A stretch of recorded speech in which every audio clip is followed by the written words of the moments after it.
You're watching Invisible Empire, A New World Order Defined. I'm Alex Jones, the producer of this film. I have produced 5 of the top 10 films in internet history, whether it's Loose Change Final Cut, Endgame, The Obama Deception, or Fall of the Republic. Yes, we've made informative, well-documented films, but the real credit for the success of these documentaries lies with you, the viewers.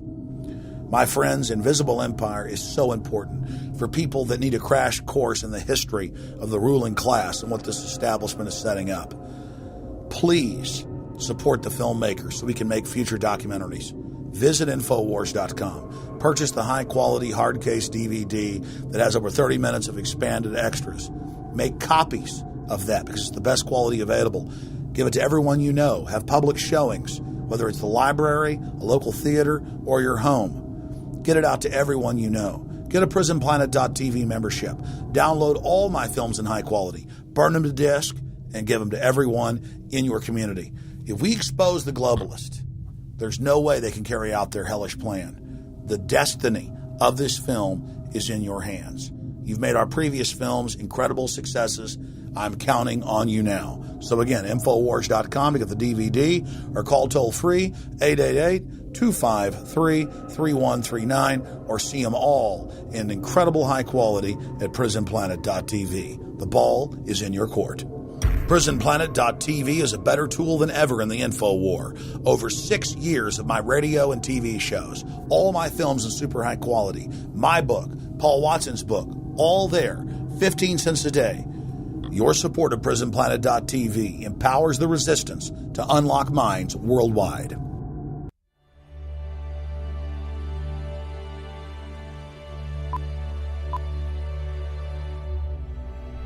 Hi, my name's Jason, and I used to be just a good old average American kid living in upstate New York. There's me. I played baseball, mastered Mortal Kombat, went to the prom, said the Pledge of Allegiance every day, and loved my country. I even lived the dream of every American youth, college. Sure, it was a state school, but it also happened to be a party town. Great times all around, right? Well, sort of. I still had to work hard as a pizza guy to make it. And of course, there was school. I had to figure out the computer graphics programs I was working with, as well as attend classes I didn't care about.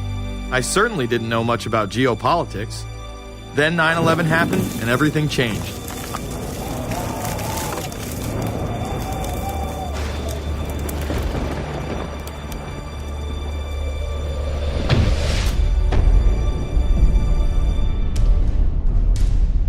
I was pissed. How dare the Muslim extremists massacre all those people? But was it all true? Prior to the invasion of Iraq, something didn't seem right. I then did a startling thing. I actually took a look at what happened that terrible September day.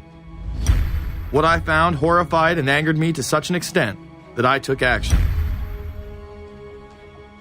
We were lied to, and lied to big time. Before I knew it, I went from a normal college student to the political guy at the party to one of the guys that brought you the first internet blockbuster, Loose Change. The film would not only change my life, but countless others as well. So if you've ever seen Loose Change, the documentary about September 11th, conspiracy theorist documentary, it is riveting. You watch it, and by the end, not even the end, 10 minutes in, you're like... You got your car packed, your head... You're just like, oh my God, it's all true. So every place, there's questions coming from this documentary.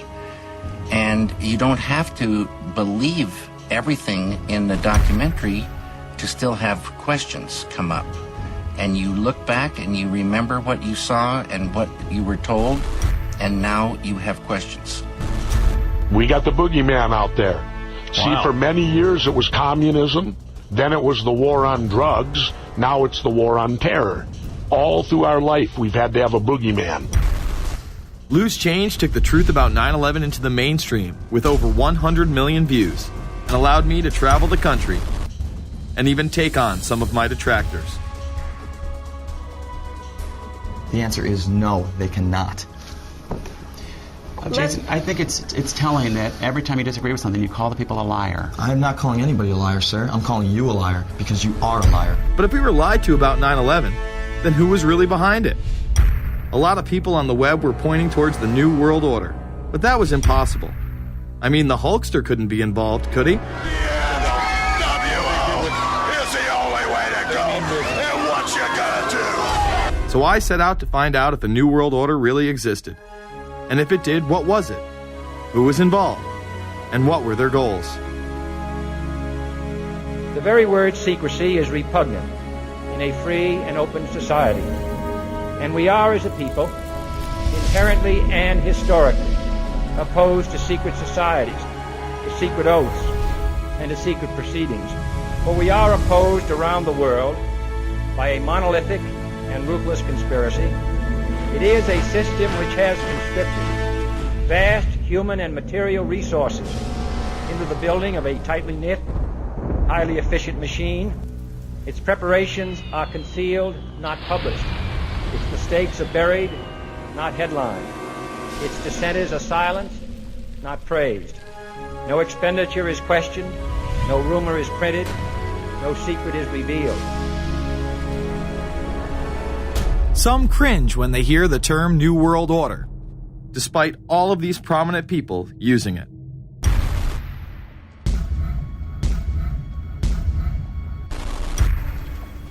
The world that maybe some people dreamt of at that conference back in Bournemouth, when it looked as if maybe history would end, that liberal democracy would triumph, that free market economics would slowly progress, and we'd have a new world order.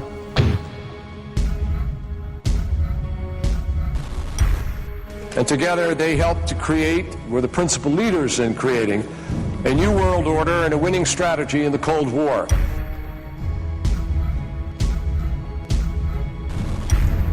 We are part of a new world order.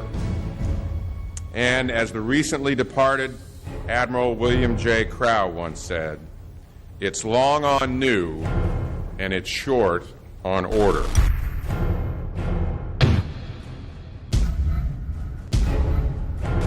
Walter Isaacson wrote a wonderful book about some of the wise men who helped shape the New World Order following the Second World War.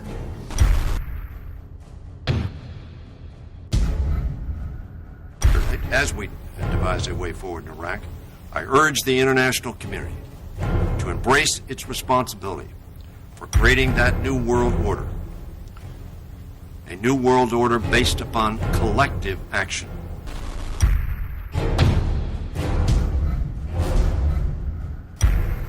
The transatlantic partnership was never just the foundation of our security.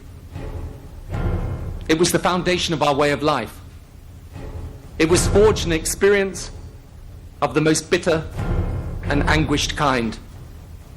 Out of it came a new Europe, a new world order, a new consensus as to how life should and could be lived.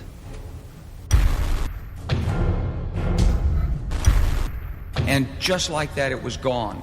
It was a new world order. That's what President George H. Bush said. Harvard historian Francis Fukuyama pronounced the end of history. In fact, when it is used, that person is often dismissed out of hand because of the perception that it is nothing more than a conspiracy theory. Actually, the idea of global governance and a one world order has been around for centuries, and the term New World Order has been used frequently in recent history. The New World Order means different things to different people, but to those who expect to be in control of it, it means the same thing. It means all the world under their control. They believe that somebody must rule. After all, people are too darn dumb to know how to rule themselves. They figured that that's their role. The first in-depth publication of note was Samuel Zane Batten's work, The New World Order, which was published in 1919. Under the cloak of Christianity, this order speaks of a new world rising and advocates social control over all people and all resources. It promotes a world federation with a world parliament, an international court, and a global police force. Some of its goals are as follows.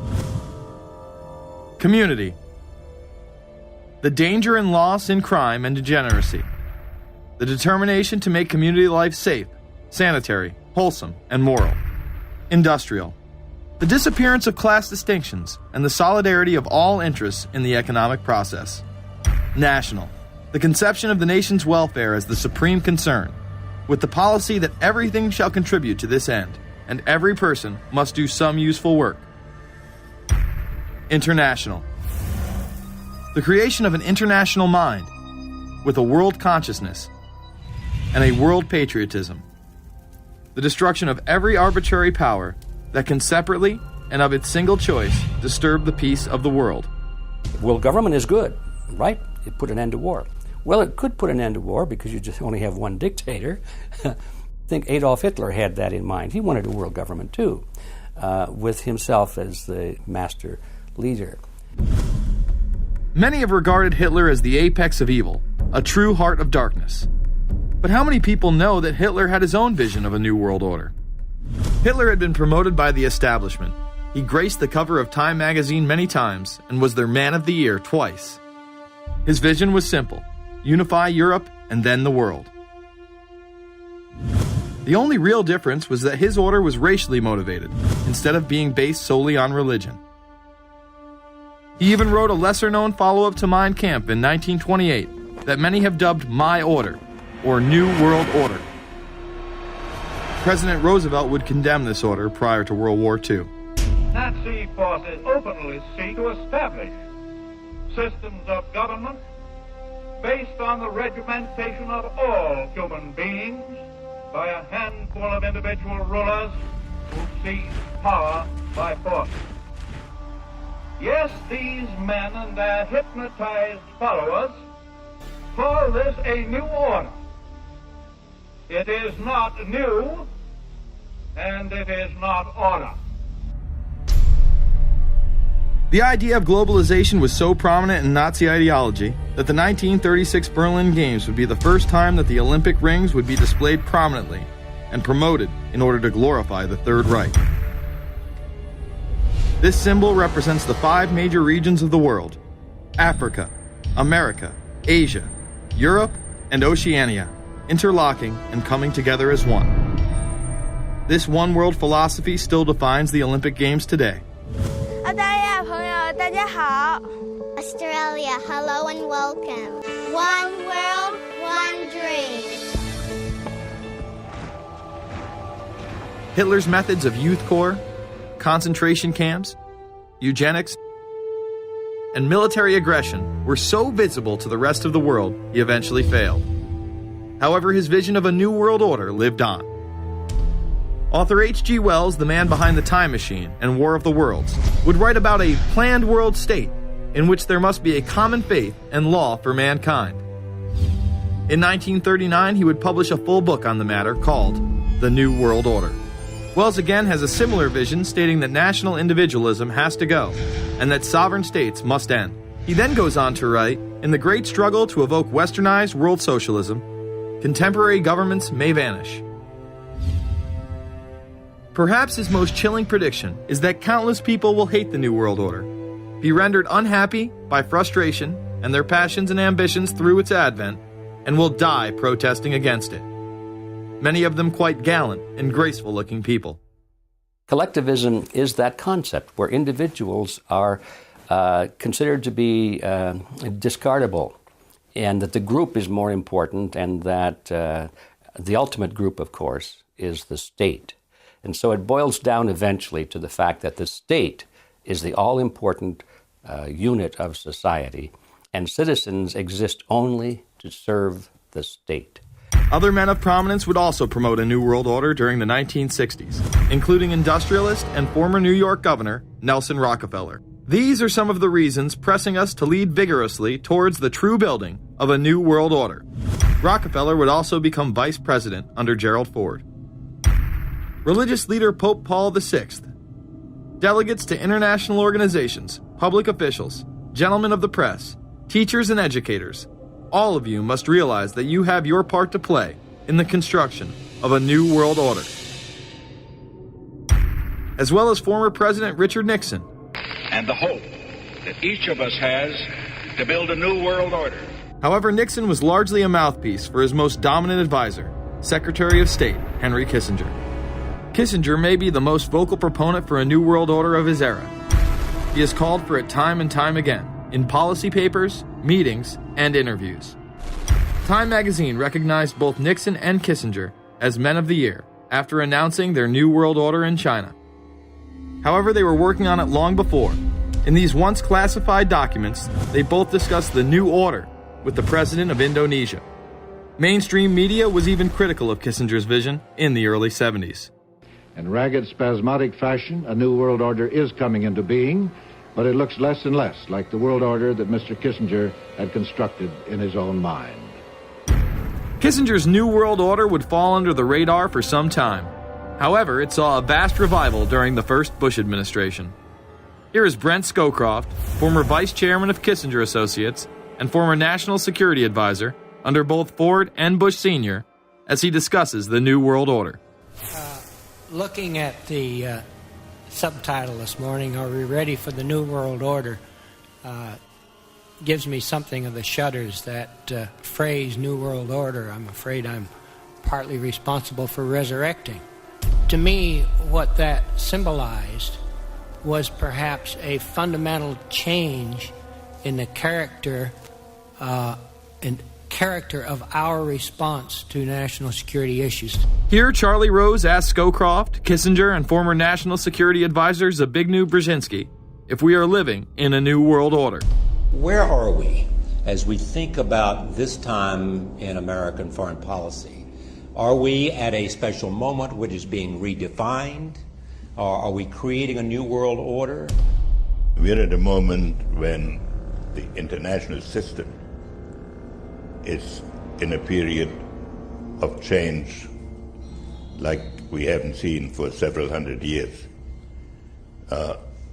In some parts of the world, the nation state on which the existing international system was based is either giving up its traditional aspects, like in Europe, or as in the Middle East. George H.W. Bush would campaign for a new world order like no other president before him. He would openly discuss it during his State of the Union address. What is at stake is more than one small country.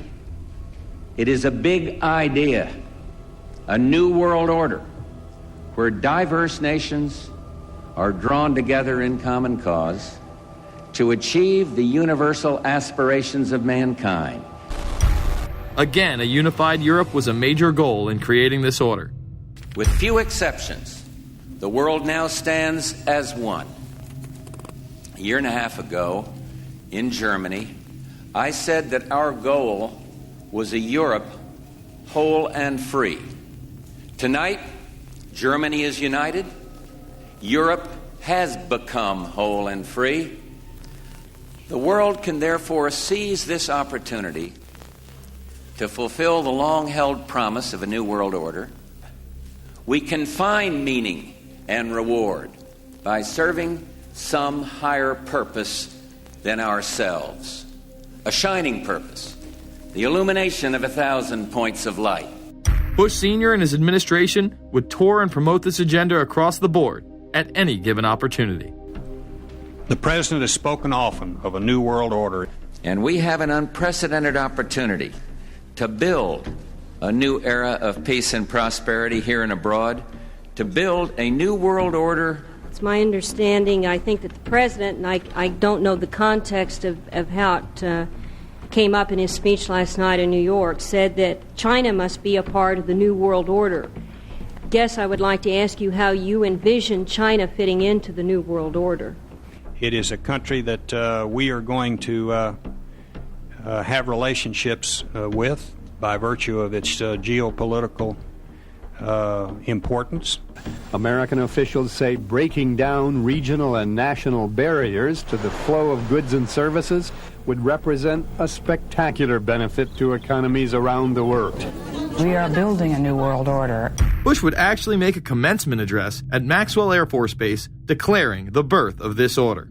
And that's why I wanted to speak to you today about the new world taking shape around us, about the prospects for a new world order now within our reach.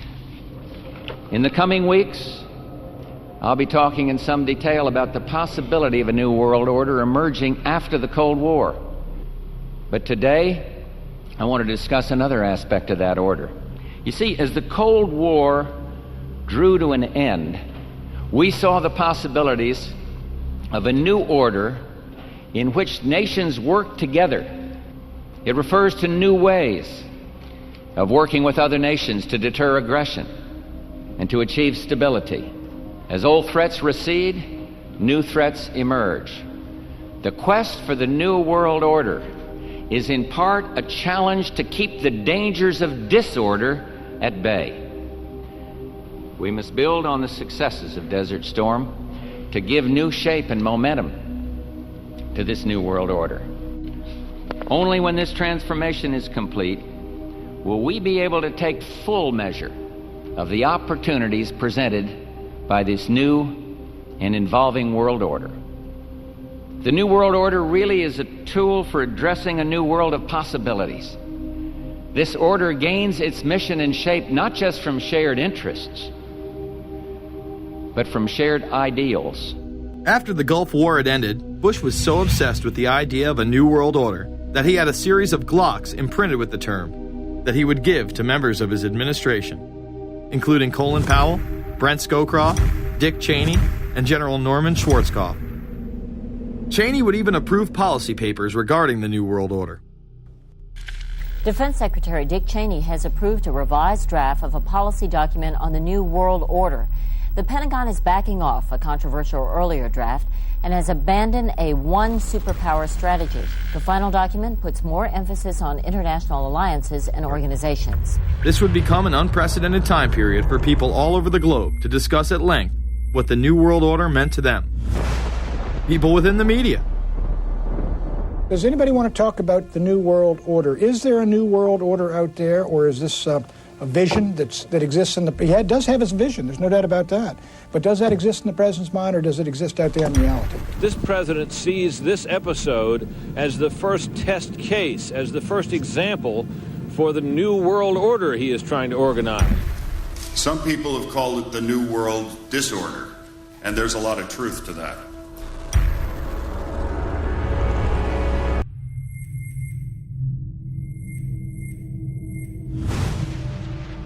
University and institutional chairs. I mean, we're talking a new world order at Georgetown.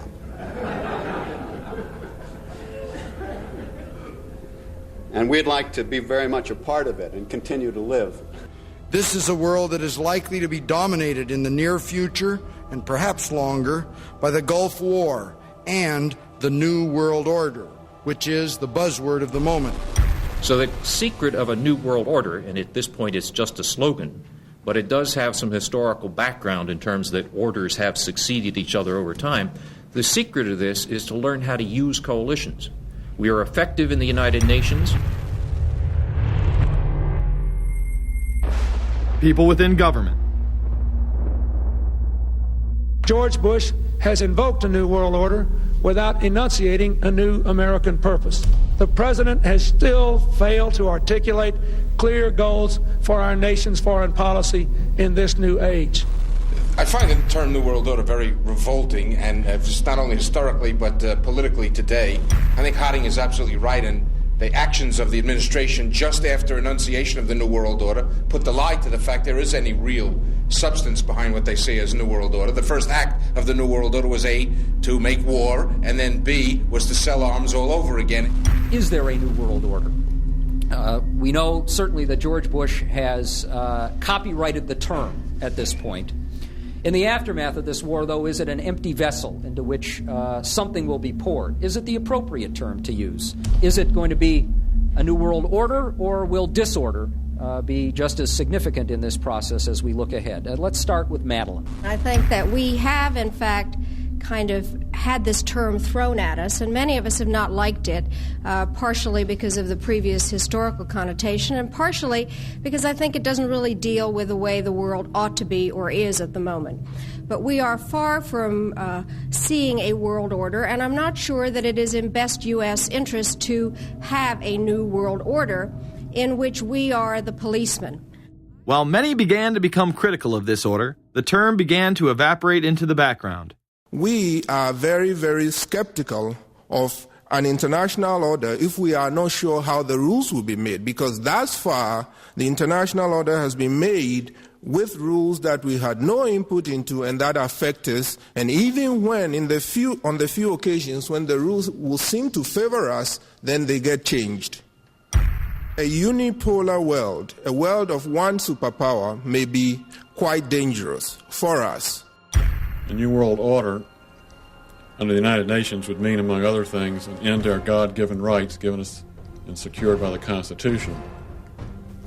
The New World Order, which now has been called by some the New World Disorder, and by some people on the more liberal persuasion, the taking over of the world by the Council on Foreign Relations, the Trilateral Commission, and the UN to put us all in slavery. But what are these organizations? Who founded them? And what are the stated goals of each? Before we begin with the Council on Foreign Relations, let's delve further into history to understand roundtable groups and their origins. Its roots go way, way back in history, and they go back to the formation of a secret society, a secret organization that was created by Cecil Rhodes, a very powerful and very wealthy individual. And people have heard about him in history, and they know about the Rhodes Scholarship, and they think, well, isn't that nice? That they don't understand at all what that's all about. Cecil Rhodes, when he died, left his great fortune not to his family, not to his heirs, but for the creation of a secret society. And we know about this because there were some people very intimately involved with this organization who wrote about it. One of the best authors on this topic is Professor Carroll Quigley.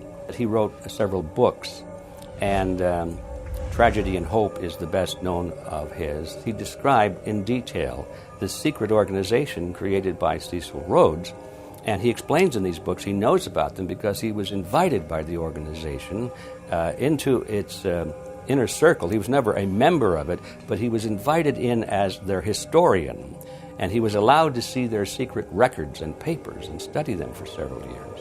And he knew all the important players, and he understood what it was about, and so he wrote these books. It's an amazing thing because he laid out in great detail what the purpose of the organization was and how they were the major players in all of the big international events since and including World War I. The bottom line is that you take the roots of that organization and you find out that they created in all of the British dependencies what they call roundtable groups. And then around those little roundtable groups, they created front groups. And the purpose of these front groups and roundtable groups was to penetrate into the governments of all of these different countries, to penetrate into the media centers, to penetrate into the educational systems. In other words, to penetrate into the social fabric, the power centers of society, and literally take them over from the inside without anybody being aware that they were controlling influence. After World War I, the International League of Nations arose as a precursor to the United Nations in 1919, under what seemed to be the vision of President Woodrow Wilson and his 14 points. The League of Nations was the first attempt at the New World Order, the first attempt at a global government based on the model of collectivism. And it was the brainchild of the elitists, the ancestors of the very people who are still working on this project. They're collectivists, the very wealthy people. They're the ones in this country who dominated the powerful tax-exempt foundations, like the Carnegie Endowment Fund for International Peace, the Rockefeller Funds, the Ford Foundation, and groups like that. These people were on record, even way back then, that they had to have a new world government, and they dreamed of that being embodied in the League of Nations. And they were solidly behind it. And that was one of the reasons those people encouraged the United States into World War I, was because of the crisis of World War I, and that would also condition Americans to thinking of making big changes in their system, because we certainly don't want another war like that, do we? It was that fear angle again.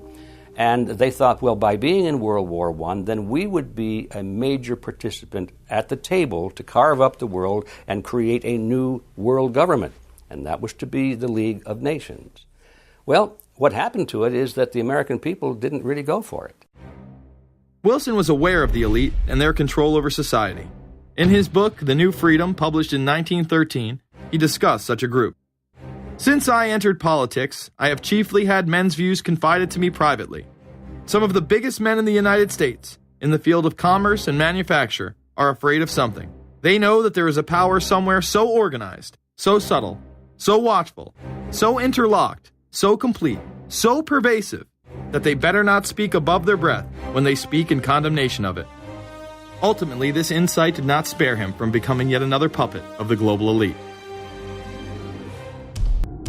In all of the British dependencies, these organizations, the front groups, were called the Royal Institute for International Affairs. In the United States, they chose a different name. They chose the Council on Foreign Relations, but it held exactly the same relationship to this inner society of Cecil Rhodes. Among the charter members were W. Averell Harriman of Union Banking, then President of the United States Woodrow Wilson's main advisor, Colonel Edward Mendell House, John D. Rockefeller, the founder of Standard Oil, banking mogul J.P. Morgan, and prominent bankster Paul Warburg. Well, the Council on Foreign Relations exists today. It's probably the most powerful single organization in America. Many observers, including myself, believe that it is the hidden government of the United States. These people are not elected to office, and most Americans don't even know who they are.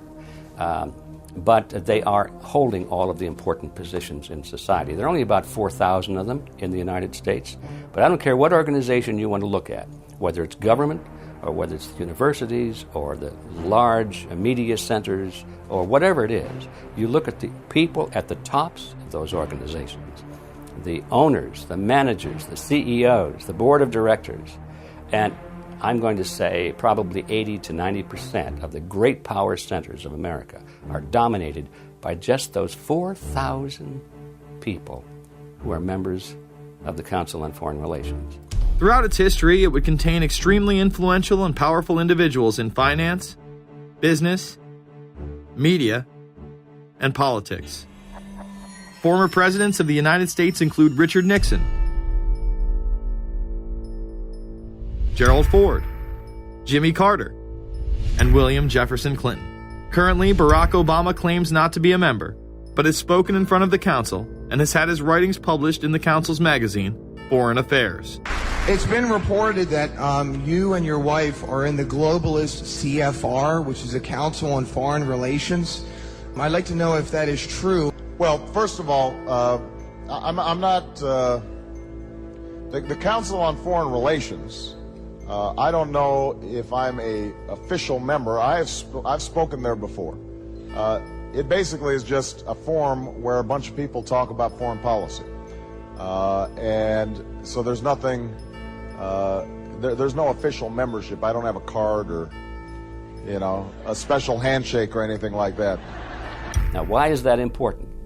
It's important because the avowed purpose of the Council on Foreign Relations is to create a new world order, a global government based on the model of collectivism. And that includes the elimination of the United States as a sovereign nation. That's why it's important. The people running this country are determined to destroy it. The Council was heavily criticized during the 1980s for being an organization hell-bent on destroying national sovereignty in favor of a world government. So many of its members hid their association with the organization. Dick Cheney had this to say in response to a question by David Rockefeller, who became the CFR's youngest director in 1949 and was chairman of the board from 1970 to 1985. He remains an honorary chairman to this day. It's good to be back at the Council on Foreign Relations. As Pete mentioned, I've been a member for a long time and was actually a director for some period of time. I never mentioned that when I was campaigning for re-election back home in Wyoming. Now, you are the president of the Council on Foreign Relations, all right? Yes, sir. You guys toy with countries of the world like toys, don't you? You're like the Illuminati, you're the Masons, you control everything, don't you? That's the rap on you guys.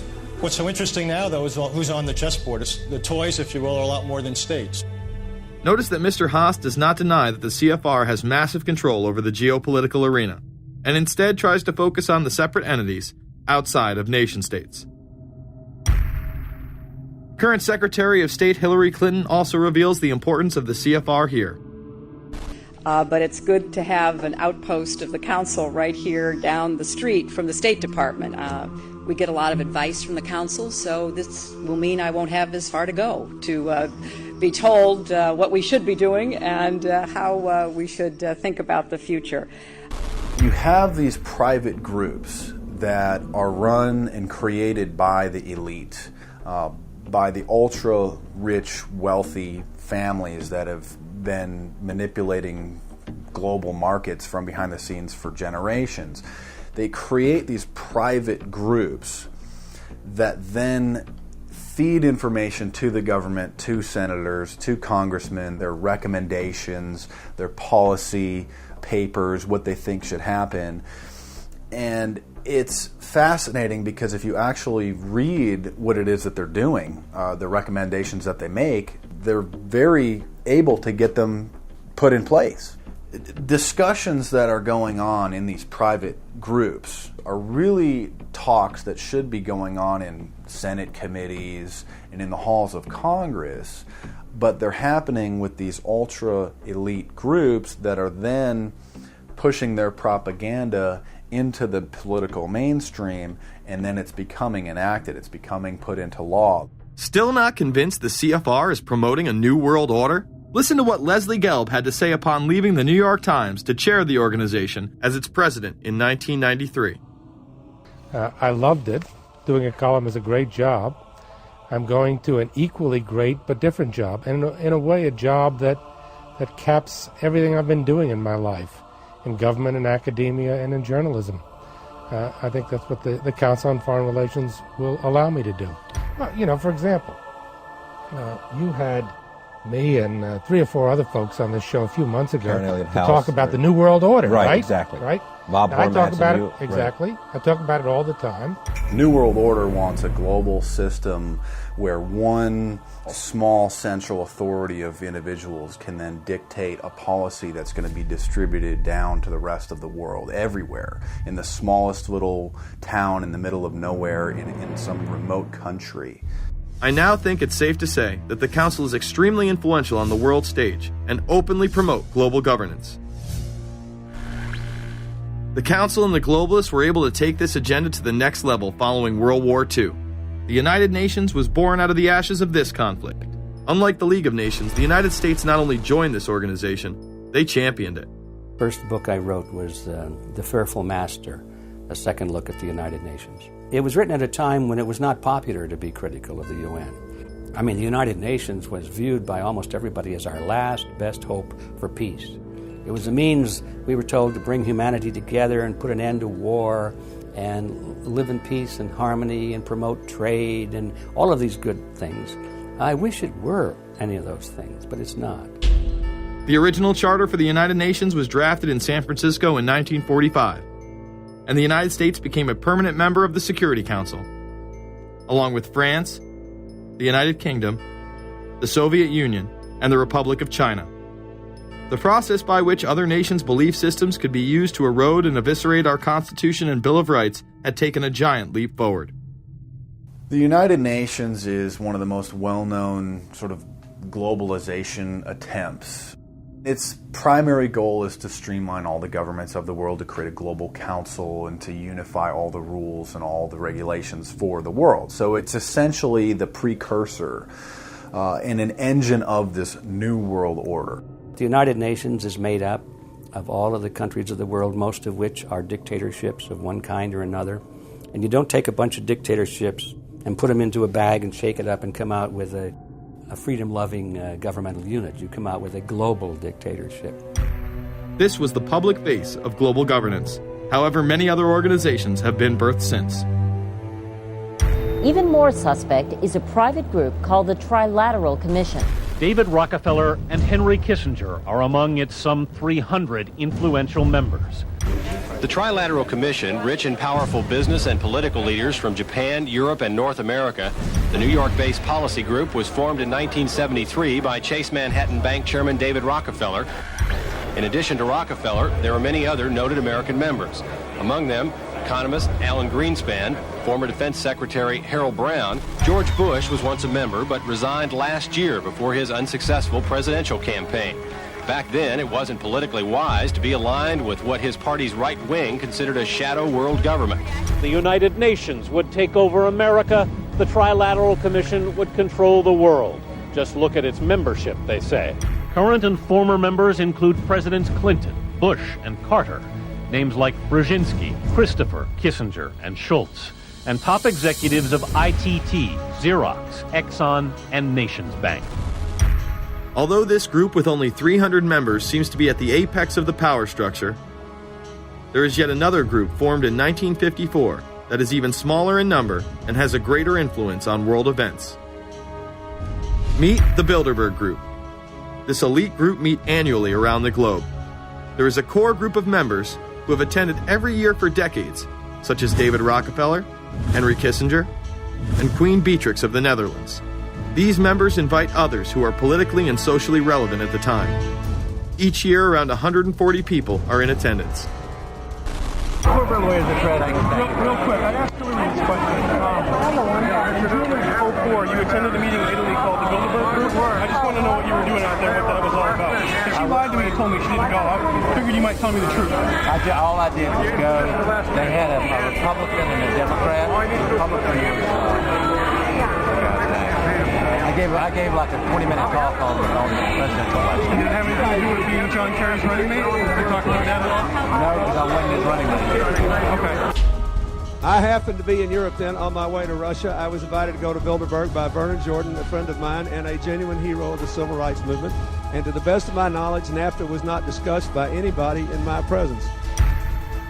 Documents released by the group in 2001 reveal that in September of 1955, the group met in Germany and covertly outlined the idea of a European Union. Section E, European Unity, discusses the general support for European integration and unification, and the idea to unify Germany once again with the rest of Europe under a common marketplace. Belgian Viscount and current Bilderberg chairman Etienne Davignon told the EU Observer in 2009 that the next Bilderberg meeting could improve understanding on future action in the same way it helped create the euro in the 1990s. This illustrates the patience, vision, and reach of this organization. It was able to promote and establish both a European Union and a European currency over the course of just under 40 years, incrementally. One of the things that the elitists discussed back at the turn of the century when they were talking about how do you convert the United States into a collectivist system was the fact that you can't do it quickly. You have to let people get used to it incrementally, because any major change would be rejected. The 1957 Conference of Rome, where the Common Market Treaty, providing for free trade in all products, was at last signed. 6 nations, France, Germany, Italy, Belgium, Holland, and Luxembourg, agreed to remove all mutual barriers to trade within 12 to 15 years, the embryo of a political union which they proclaimed to be their ultimate objective. In that fashion, it's possible for people to get used to this process and even to think it's a good thing. People will accept the gradual growth of government, the gradual loss of their purchasing power. They'll accept almost anything if it's done gradually, and we have to be very alert to that. 2008 and 2009 attendees include World Bank President Robert Zoellick, Treasury Secretary Timothy Geithner, former head of British Secret Intelligence Richard Dearlove, Donald Graham, CEO of The Washington Post, CNN host and author of The Post-American World, Fareed Zakaria, and many other giants of business, politics, and media. You just came back from meeting with the Bilderberg Group. The Bilderberg Group are, when people who are conspiracy theory people, they send me mail, it's usually about the Bilderberg Group. And I get these books on my front door, which I'm uncomfortable with. And it's all about the Bilderberg, like they're the modern day Illuminati. Are you a member of the Bilderberg Group? I don't think we're supposed to talk about this. Many have identified them as the kingmakers, the puppet masters that pull the strings behind the scenes. Perhaps there is no better example of this than what occurred during the 2008 conference. Immediately after Obama had been selected as the Democratic presidential nominee, the pressure was on to choose a running mate. We've put together a committee. We are going to be equally deliberative in how we move forward. And we're not going to do it in the press, and we're not going to do it through surrogates. He then tricked the press corps into staying on the plane as it took off from Washington. He was whisked away to an undisclosed location. Obama was supposed to fly home. He'd been here in Virginia. He was supposed to fly home out of Dulles, as you know, outside Washington, D.C. The press corps was waiting for him on the plane, and the pilot announced that they were leaving, and Barack Obama was not on the plane. Presumptive nominees in the past has always been that they have at least a press pool with them at all times. Is there a reason why we didn't go with him in the motorcade all the way? This is what we're out here for, and now we're on this plane with no candidate. Again, I understand. There was a desire to do these meetings, obviously, in private. The press then began to report that Obama and Hillary were meeting secretly in her home. Well, we continue to follow our breaking news. Barack Obama, Hillary Clinton meeting tonight at her house in Washington, D.C. However, it was later revealed that they never actually met at Clinton's home. And we're following this breaking story. Candy Crowley, we understand, has new information. Candy, what have you learned? We are hearing actually from Chris Welch, who is our embed with the Obama campaign. Those are the people that took off without Obama and went to Chicago. The spokesman there is in fact confirming that the meeting did take place. They're talking in past tense now, but saying that the meeting did not take place at the Clintons' house. It took place at this point at some place, I don't know where, some undisclosed place in Washington, D.C., not at Hillary Clinton's house. Remember, Gibbs mentioned that Obama had a desire to have several meetings, not just one. Is there more than one meeting? Is there more than one person with whom he... I'm not going to get into all the details of the meetings. I don't know that I've got a ton more different answers for all of your questions. The truth of the matter is that Bilderberg just happened to be in the neighborhood at the time. They were holding their annual meeting just down the road in Chantilly, Virginia. What are the chances?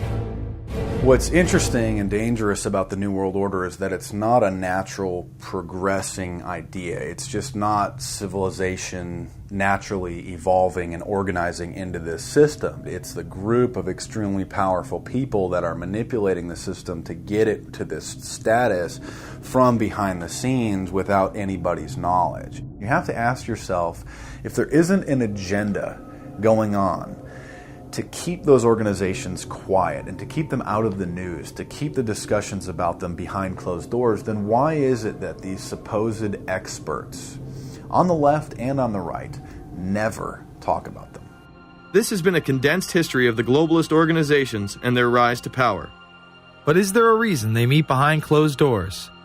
A shadow world government has been mentioned, but to truly understand what that means, let's go back to this iconic warning from President Dwight D. Eisenhower. Progress toward these noble goals is persistently threatened by the conflict now engulfing the world. It commands our whole attention, absorbs our very beings. We face a hostile ideology, global in scope, atheistic in character, ruthless in purpose, and insidious in method. Unhappily, the danger it poses promises to be of indefinite duration. The need to maintain balance in and among national programs. Balance between the private and the public economy.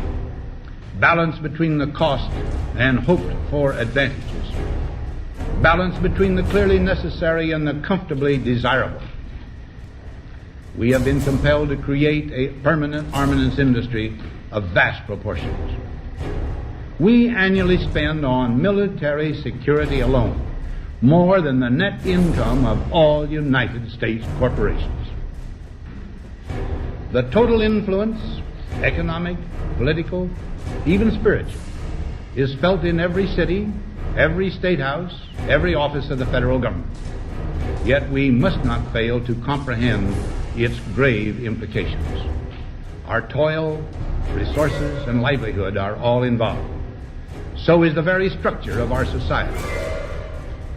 In the councils of government, we must guard against the acquisition of unwarranted influence, whether sought or unsought, by the military-industrial complex. The potential for the disastrous rise of misplaced power exists and will persist. America went into a major mobilization, revived its defense industries, and we saw the civilian economy of America more and more skewed through the 50s. Already in Eisenhower's time, he could see it coming, that you were getting a larger and larger defense military component of the economy, which, unlike the rest of the economy, was very, very centrally organized about lobbying for more and more new weapons. It was the political skills of this military-industrial complex, which I think Eisenhower was really warning us about, and rightly. There is a military-industrial complex. Today, we see a situation where the civilian economy is really in tatters, and most of our civilian production has gone overseas to third world countries. What do we export? Our biggest export practically is garbage, but apart from garbage, we export military equipment. We have a special act which subsidizes, makes it possible for countries abroad to buy our armaments because it's too expensive to produce them for one country only. So we have become a very efficient military-industrial complex, but the civilian economy is only a ghost of what it used to be, and this has terrible consequences for democracy because it means that the power of this lobby is now sort of dominating what goes on in Washington. Through multinational corporations, global intelligence networks, out-of-control banksters, all under the veil of national security and black operations, the global elite have consolidated power on a massive scale over the last several decades. You see, global corporations not only fund and develop large technological and military projects here and abroad, they also own the consumer industry and production, as well as all of the important media. By owning the vast majority of what we hear and see on a daily basis, we have been manipulated on a mass scale as to regards to what we believe and desire, both socially and politically. Edward Bernays, the nephew of world-famous psychoanalyst Sigmund Freud, would study group dynamics and become the father of public relations. He authored the book Propaganda in 1928. In it, he described how to intelligently and consciously manipulate the habits and opinions of the masses within a democratic society. He went on to state that those who harness this unseen mechanism of society constitute an invisible government and are the true ruling power. It is they who pull the wires which control the public mind, who harness old social forces and contrive new ways to bind and guide the world. The average American is distracted, mindless, worried about minuscule things, celebrities, as if it was their own family members. And this is by design, because the powers that be, who own the media, know how our brains work. They know scientifically how the human mind functions. They know about sociology, and they are using the media, and have used the media for decades now, to entertain people with issues that don't really matter. When you have the big news networks covering celebrity issues as if it's the most important thing, it becomes the most important thing. And this is not by accident. This is to keep us out of the way. Because if you're worried about the latest celebrity death or the latest celebrity couple or the celebrity breakup or your sports team having a shot at the Super Bowl or the World Series, There's so much information about those issues that can be discussed that will mesmerize people, and they won't know or care about the real issues that are out there. Well, I think this is just one more piece of evidence of the degree to which the media, supposedly the watchdogs, has become the gatekeeper of the system. Mainstream media are, first of all, nearly all of them corporations, nearly all of them now publicly held, part of the whole Wall Street financial system that they're supposed to report about objectively, but they can't. They, right now, in October of 2009, they are celebrating the recovery of the biggest banks in New York and saying that the recession is over.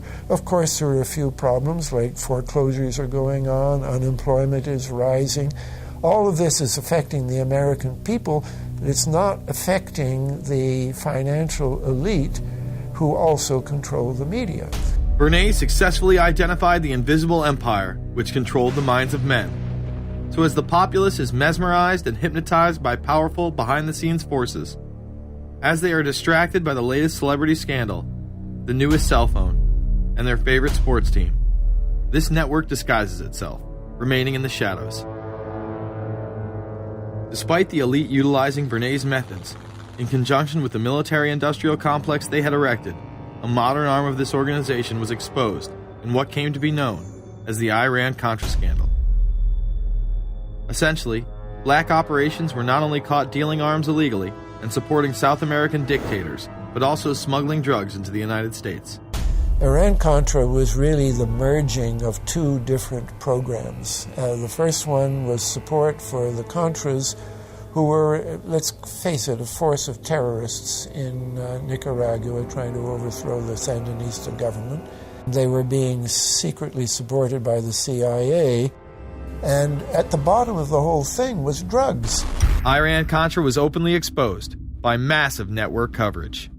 How was it that in 3 years, a network Washington set up to run arms to the Contras wound up running cocaine into this country for the most vicious drug cartel in the world? At the same time, we were supposed to be fighting a war against drugs.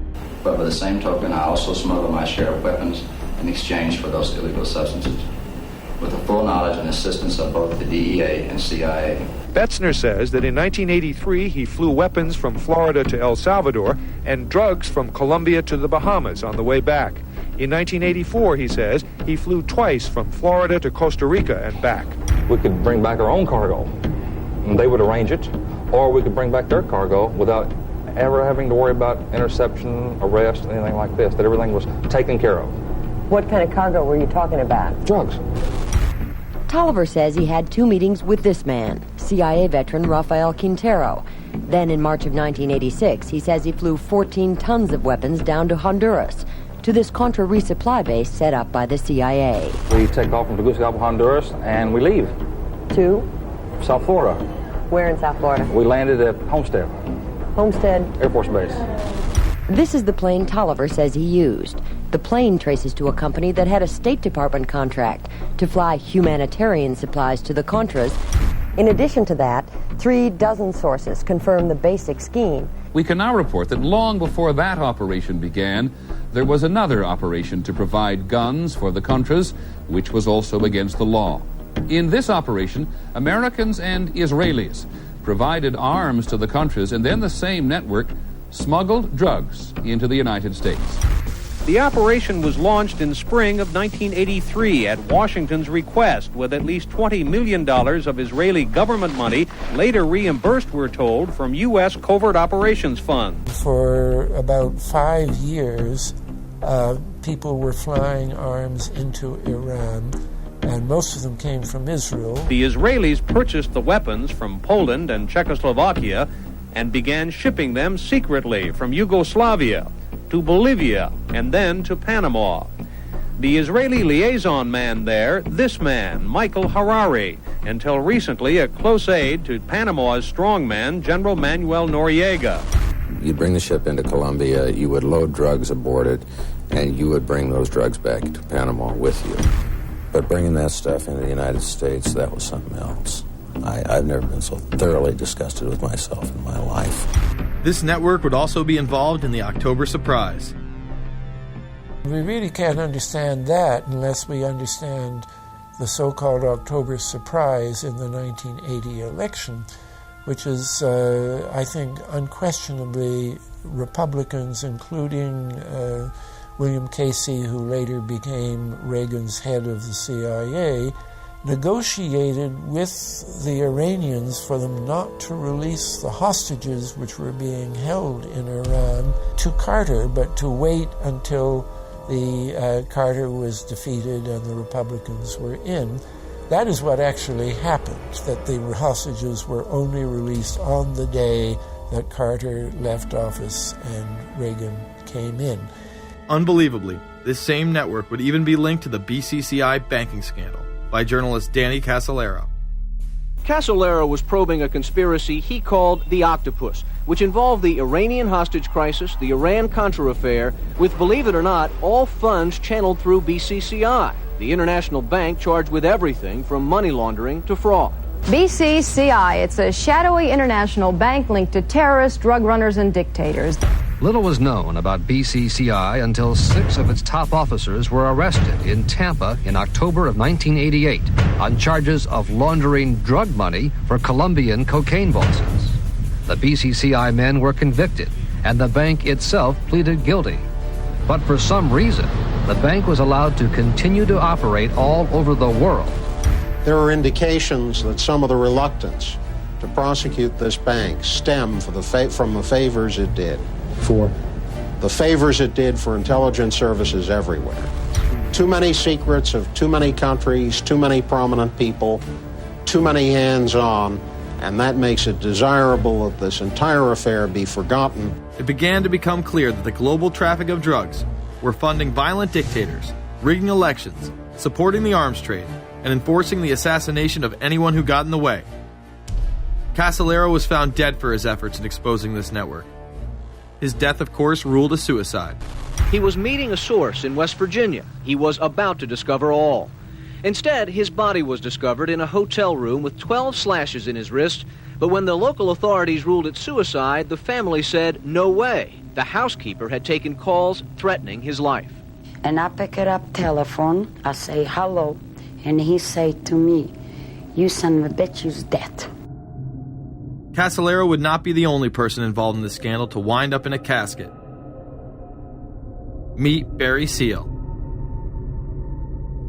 At first, the media portrayed Seal as a drug dealer gone good, who was assassinated by the Colombian mafia.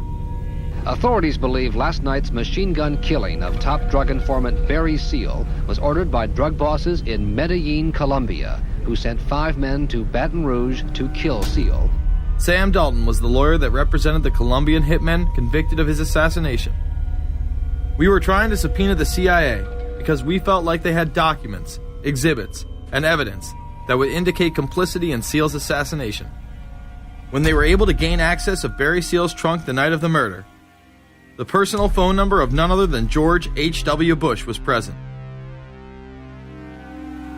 Louis Unglesby, the former attorney for Mr. Seal, also confirms that he once called the office of the vice president after Seal had given him the number. You see, the Black Ops drug smuggling operation had not yet been exposed, and intelligence couldn't take any chances. It was later revealed that Seal was involved in smuggling cocaine into Mena, Arkansas, while Bill Clinton sat as governor. 1983, Ronald Reagan was president, Bill Clinton was governor. And little Mena, Arkansas, changed from a quiet town to a center for drug smuggling and reported Contra support activity. In the middle of it all, this man, admitted dope smuggler Barry Seal. Arkansas State Trooper Russell Welch investigated Seal's organization. Each trip would have 250 to 350 pounds of cocaine. According to the London Telegraph, Arkansas State Trooper Larry Patterson testified under oath that he and his officers discussed repeatedly in Clinton's presence the large quantities of drugs being flown into Mena Airport, large quantities of money, large quantities of guns. Hot Springs police officers would also record Roger Clinton, Bill's brother, during a cocaine transaction stating, "Gotta get some for my brother. He's got a nose like a vacuum cleaner." There was also a large amount of money laundering going on in Mena. Former IRS agent William Duncan traced some of Seal's drug profits laundered through Mena banks. We had direct testimony from people who were involved in the money laundering operation. We had testimony from people at banks who observed the transactions. What happened when you tried to make this case before a grand jury? I was never asked to present the evidence to a grand jury, ever. This very same network used BCCI to fund the Afghani rebels. The deputy director of the CIA, Richard Kerr, said late today that the CIA did use the Bank of Credit and Commerce International, BCCI, to support CIA activities overseas. Most people still believe that the Soviets had maliciously invaded Afghanistan in order to spread their communist agenda.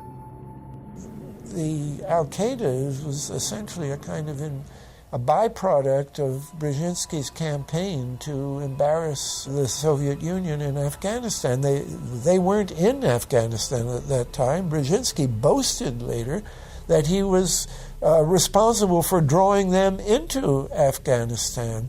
And he did this extraordinary interview with Le Nouvel Observateur in France, and they said, but aren't you worried that you've created this whole new force of Al-Qaeda? And he said, oh, what's more important, a few crazed Islamists or the fall of the Berlin Wall? And they said, but you know, is there no danger? Aren't they dangerous? And he said, nonsense. He said all this in 1998. So I knew Brzezinski at McGill University. We were students together and took very small classes together. And in some ways he's bright, and in some ways he's kind of nuts. And he had the kind of nuttiness that made him attractive to the Rockefellers. Bin Laden and his network were actually funded by BCCI through U.S. covert operations. Well, the reason I bring it up, if you've ever heard any of our call-in shows, you know that we have people that think about the conspiracy theories of people like you. You would be a poster child for these people because you have served on the board of the Council on Foreign Relations. You helped start the Trilateral Commission, and you've been to the Bilderberger Group. Are people too close in this world, people in business, too close to the governments? Well, you know, there is such a thing as insidious influence.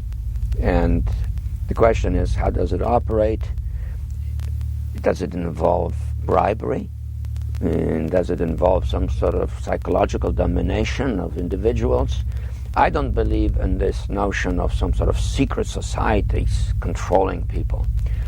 But, of course, in any political system, there are sort of over-the-table and under-the-table arrangements. Arrangements that involved ruthless, illegal, and immoral activities in order to dominate humanity. Despite all of the evidence that has just been presented, this network would fall down the memory hole, even though 14 convictions were made in the Iran-Contra scandal. The continued cover-up would be made possible by George H.W. Bush. These documents that came forward in the North trial clearly reveal the involvement of the vice president to a greater degree, I think, than he has acknowledged heretofore. This, of course, did not stop him from pardoning those involved during the twilight of his presidency. Some new reverberations today to President Bush's Christmas Eve surprise, the pardoning of former Defense Secretary Caspar Weinberger and several others in connection with the Iran-Contra allegations. Well, now the special prosecutor says it's the president who needs to explain some things. The real issue is why the notes weren't produced 5 years ago when the congressional investigation and the independent counsel's investigation had requested them. Because high-level political officials scrambled to limit the investigation and establish plausible deniability for the upper echelons of the network, including Bush himself. So who is this guy? And how did he come to power? To understand that, we must first take a look at his father, Prescott. Prescott was born into privilege and became extremely influential in business, intelligence, and politics. He helped establish the CIA out of the Army's Office of Strategic Services with the Dulles brothers, and served as a senator in the state of Connecticut. However, during his time serving as one of the directors of Union Banking Corporation, he was doing business with Nazis.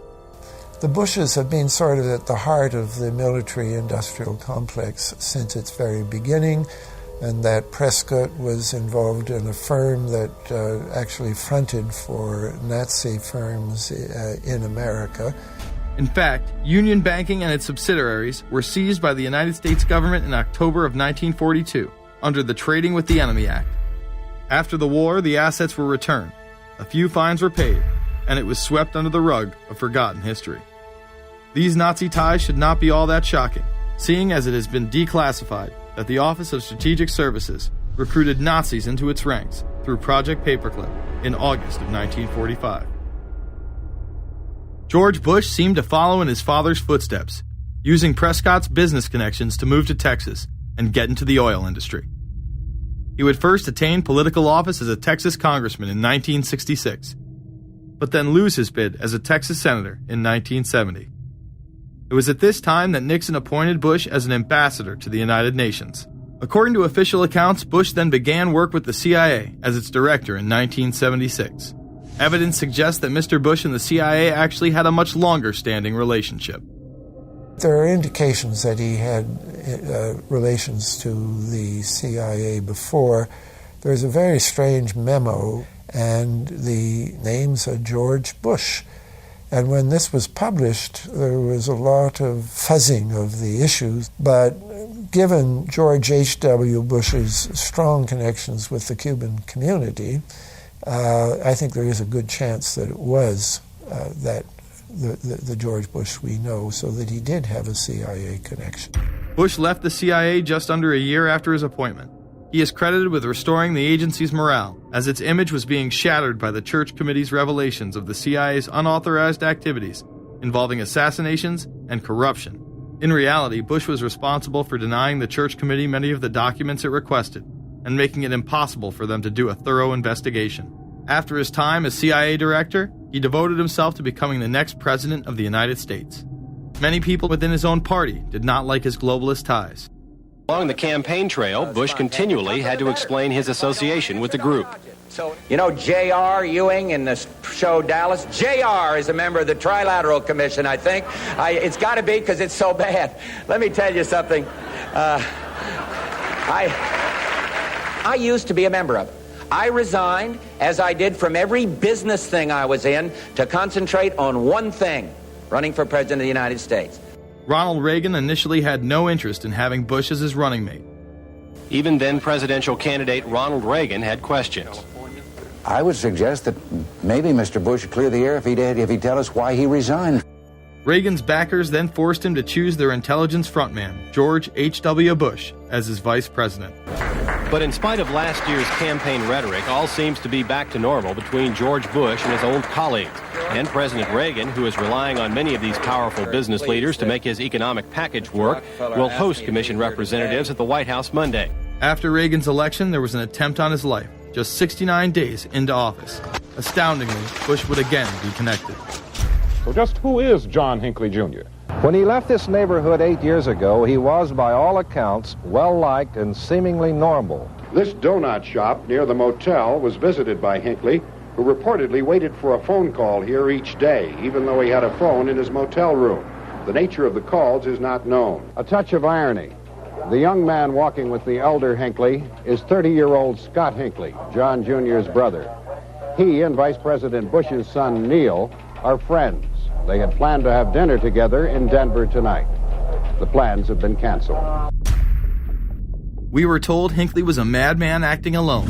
If that was the case, why was he making phone calls from a payphone down the road instead of his hotel room? Why was the would-be assassin's brother a family friend of the man who stood to gain the presidency? While Reagan led the nation in the public eye, Bush exploited his power through the largely unknown Continuity of Government Directive.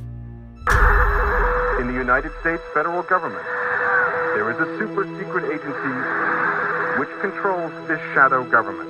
The National Program Office allowed Bush and his network to attain executive emergency powers. Ronald Reagan authorized the National Program Office when he signed a top-secret directive in 1982. Oliver North was one of the key officers responsible for the program's startup.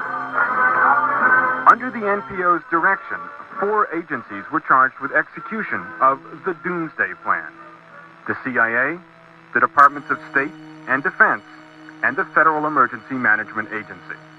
An effort was being made to consolidate continuity of government programs across several major departments of the government under one office. After 8 years of secret wars, covertly sponsored revolution and assassination had advanced globalist interests and allowed Bush to achieve his lifelong dream by becoming the 43rd president of the United States. The fall of the Soviet Union left the United States as the sole superpower in the world. The Wolfowitz Doctrine stated, "We must maintain the mechanism for deterring potential competitors from even aspiring to a larger regional or global role." The New World Order was on display with the First Gulf War and the creation of a European Union. After losing to his crony Bill Clinton, he faded into the background as the agenda for a New World Order marched forward. After 1989, President Bush said, and it's a phrase that I often use myself, that we needed a New World Order. We have just exposed many of the globalist operations, including drug dealing, funding terror, dealing arms, and taking over the United States government by stealth. Whenever these agendas were threatened, those who opposed them ended up dead.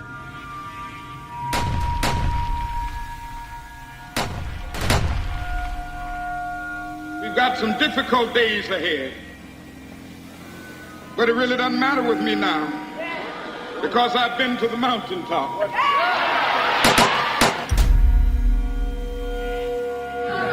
My thanks to all of you, and now it's on to Chicago, and let's win there. Thank you very much. Gave a paper about all three of the big assassinations in the 60s, which was John F. Kennedy, Bobby Kennedy, and Martin Luther King. And there are certain common denominators. I call these events deep events. We've become accustomed to the idea that every now and then something is going to happen, and we just know from the beginning we're not going to get to the bottom of it. And the more they happen, the more reconciled we've become to this state of affairs. In 1978, the House Select Committee on Assassinations could not ignore there was a conspiracy in regards to the assassination of John F. Kennedy and Martin Luther King Jr. Good evening. A congressional committee has concluded that President John Kennedy and civil rights leader Martin Luther King Jr., both of them, were probably killed as the result of conspiracies. The House Assassinations Committee wound up its 2-year study by recommending that the Justice Department look into both cases. In the assassination of Dr. Martin Luther King, the committee concluded the likelihood of conspiracy. The committee's summary of findings says President Kennedy was probably assassinated as a result of a conspiracy, that its evidence establishes a high probability that 2 gunmen fired at the motorcade. The committee concluded that President Kennedy did not receive adequate Secret Service protection in Dallas, that the CIA was deficient in sharing information before and after, that the Justice Department and Warren Commission failed to pursue possible conspiracies and made their conclusions too definite. There seems to be no debate that the CIA and Secret Service were involved in the assassination, as you can clearly see 2 Secret Service agents being taken away from their positions at the back of Kennedy's vehicle just moments before the assassination. And no matter what you believe about Oswald, it has now been declassified that Oswald was trained by the CIA in 1957 under the cover of the Office of Naval Intelligence. These political assassinations continue to this day.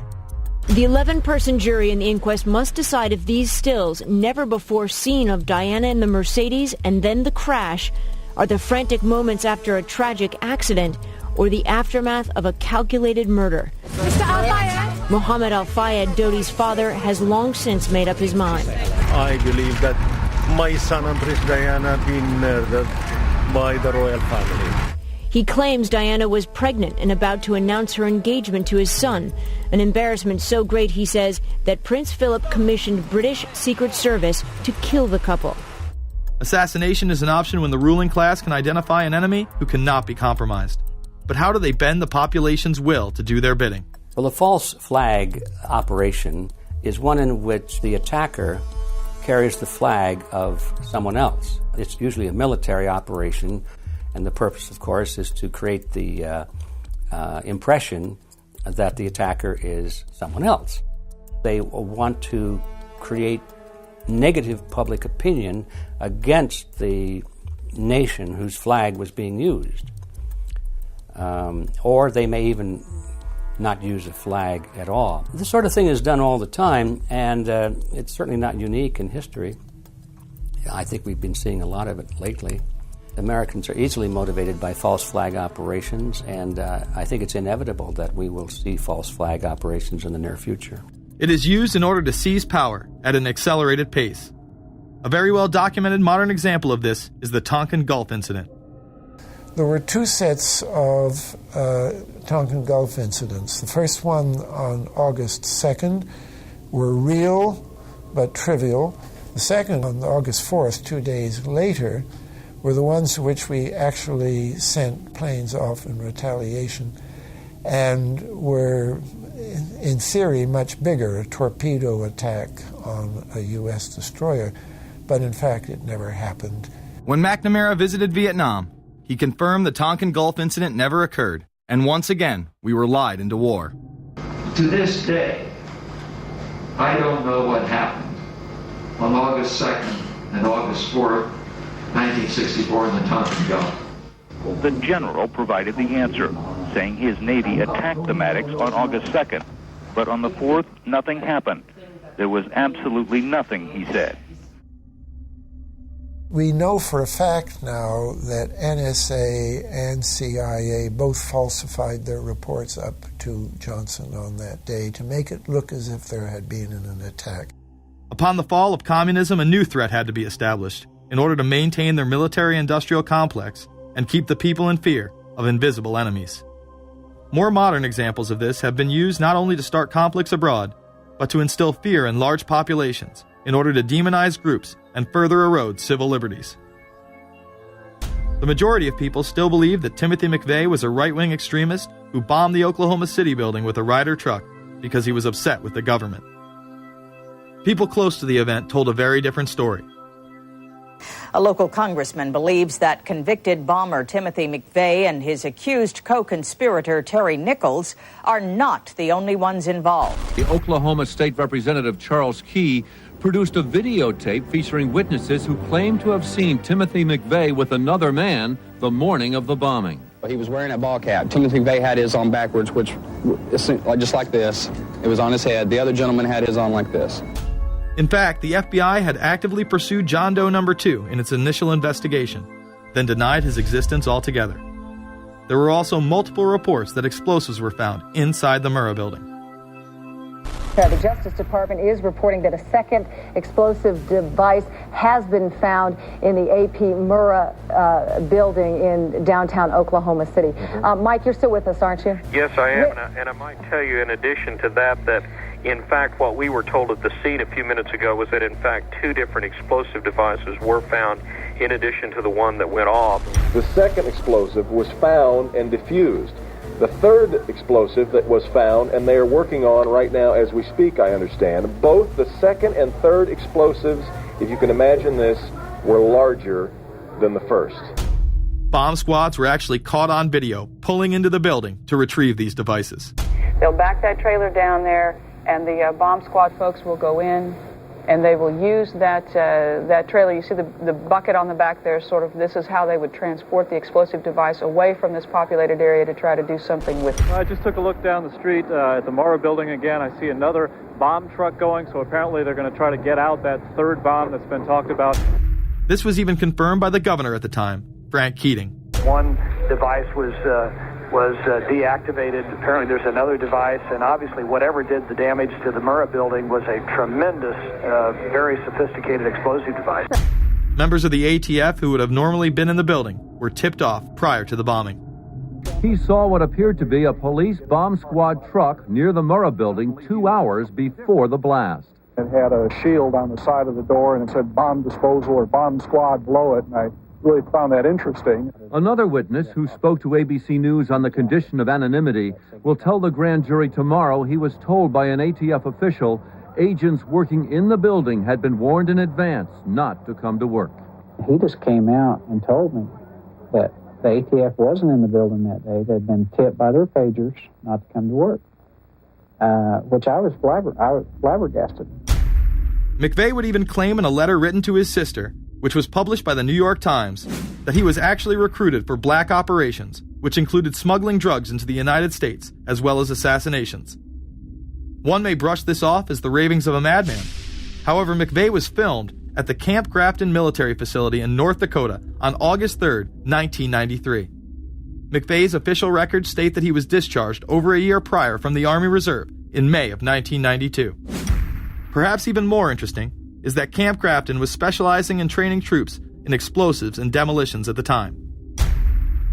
When all was said and done, the security tapes reported to have captured the entire thing on video were rounded up and classified. In 2009, they were finally released, and magically none of them caught the bombing. The excuse being they were all having their tapes changed at that exact moment. This event would be labeled domestic extremism, which was used to demonize critics of world government, militias, and create fear within the populace. Muslim extremism seemed to show its ugly face in then unprecedented fashion on February 26, 1993. A truck bomb had gone off in the parking area of the World Trade Center. Luckily, the bombers failed to follow instructions and parked the truck carrying the explosives against the main support column. What is not discussed, however, is the bomb was actually built by an FBI informant under the supervision of the FBI. Ahmed Salam, a former Egyptian army officer who had been doing undercover work for the FBI, was the man who actually built the bomb. When he was told that he would have to use real bomb-making material instead of harmless substitutes, he became suspicious and began taping his conversations with FBI officials. Last winter, the FBI was praised for its speed in cracking the case of the World Trade Center bombing and bringing 4 suspects to trial. Now, there is some evidence that the FBI may have known of the plot in advance through an informant and might even have stopped the bombing that killed 6 people. Notice the media emphasizes that they might have been able to stop it. They then gloss over the fact that the bomb was built by their agent under FBI supervision in conjunction with the district attorney. FBI agents might have been able to prevent last February's deadly explosion at New York's World Trade Center. They discussed secretly substituting harmless powder for the explosives, but they didn't, according to the FBI's own informant, Imad Salem. Unbeknownst to the FBI at the time, Salem recorded many of his conversations with his handlers. The actual recording where Salam discusses this with his FBI handler, John Antisev, was released years after the trial. You got paid regularly for good information. I mean, the expenses were a little bit out of the ordinary, and it was really questioned. Don't tell Nancy I told you this. Well, I have to tell her, of course. Well, then if you have to, you have to. Yeah, because, I mean, the lady was being honest, and I was being honest, and everything was submitted with a receipt. Yeah. And now it's questionable. It's not questionable. It's like a little out of ordinary. Okay. You know. All right. I don't think it was. If that's what you think, guys, fine. But I don't think that, because we was start already building the bomb, which is went off in the World Trade Center. It was built by supervision from the Bureau and the GA, and we was all informed about it, and we know that the bomb start to be built. By who? By your confidential informant. What a wonderful, great case. Following the convictions of the Muslims who were too inept to make their own bomb and park the vehicle in the proper area, Salam was pulled into the FBI's Witness Protection Program, where he has never been heard from again. Prior to the largest and most devastating terrorist attack on U.S. soil, the United States was poised as the first truly global superpower. Brzezinski would muse in 1997 that geostrategic success would represent a fitting legacy of America's role as the first, only, and last truly global superpower, and that the only way to mobilize Americans was a truly massive and widely perceived direct external threat. In September of 2000, a neoconservative think tank called the Project for a New American Century echoed Brzezinski's statements, saying the United States is the world's only superpower, combining preeminent military power, global technological leadership, and the world's largest economy. An engine for New World Order ideals, members of PNAC included Dick Cheney, Donald Rumsfeld, Jeb Bush, Scooter Libby, William Crystal, and Paul Wolfowitz. Describing the difficulty in projecting force, they write the process of transformation is likely to be a long one, absent some catastrophic and catalyzing event, like a new Pearl Harbor. This takes us full circle to the September 11th attacks of 2001. In my previous film, Fabled Enemies, I expose in great detail the Saudi Arabian, Pakistani, and Israeli connections in conjunction with this international intelligence operation. In the early 1980s, bin Laden worked with operatives from U.S. intelligence, the Pakistani military, and Arab states. They ran a wide-ranging covert network that recruited and financed Muslim fighters to battle the Soviet army. The hijackers that were trained at U.S. military installations and protected by the FBI and CIA. The military exercises leading up to 9/11, and those that took place as the attacks occurred. Open line. Surveillance, Sergeant Richmond. Sergeant Richmond, Sergeant Light from Cheyenne Mountain Test Control. How are you? I'm doing fine. Okay, I need you to terminate all exercise inputs coming to Cheyenne Mountain at this time. Copy. And stay on loop until I verify that connectivity is disconnected on the exercise side only. Okay, no, do not do any more inputs on the exercise side and stand by. I got Cheyenne Mountain on the line. Terminating all exercise inputs. So, over, in case you didn't know, there's exercise. Oh, yeah. The Black Ops program, Able Danger, and the shadow government involvement. This morning we learned that the Vice President wasn't the only one sent to an undisclosed location on September 11th, that an entire backup government was and is still there and may be there for as long as anyone now at least can imagine. As well as much, much more. The government has lied about 9/11 repeatedly and used it to dominate the Middle East, while creating an evolving police state here, encroaching on civil liberties at home. And of course, building a new world order. There is a chance for the President of the United States to use this disaster to carry out what his father, a phrase his father used, I think, only once, and hasn't been used since, and that is a new world order. We know now that September 11th of 2001 was the beginning of what we might call a new world order. The new world order that this president's father talked about with such great enthusiasm seems to be high on the agenda of this administration. Under the second Bush administration, massive amounts of civil liberties were openly and brazenly taken away following 9/11. The passage of the Patriot Acts, the Military Commissions Act, and other horrifying anti-constitutional legislation was enabled by the incredible amount of fear generated by the media, all in the name of keeping us safe here at home.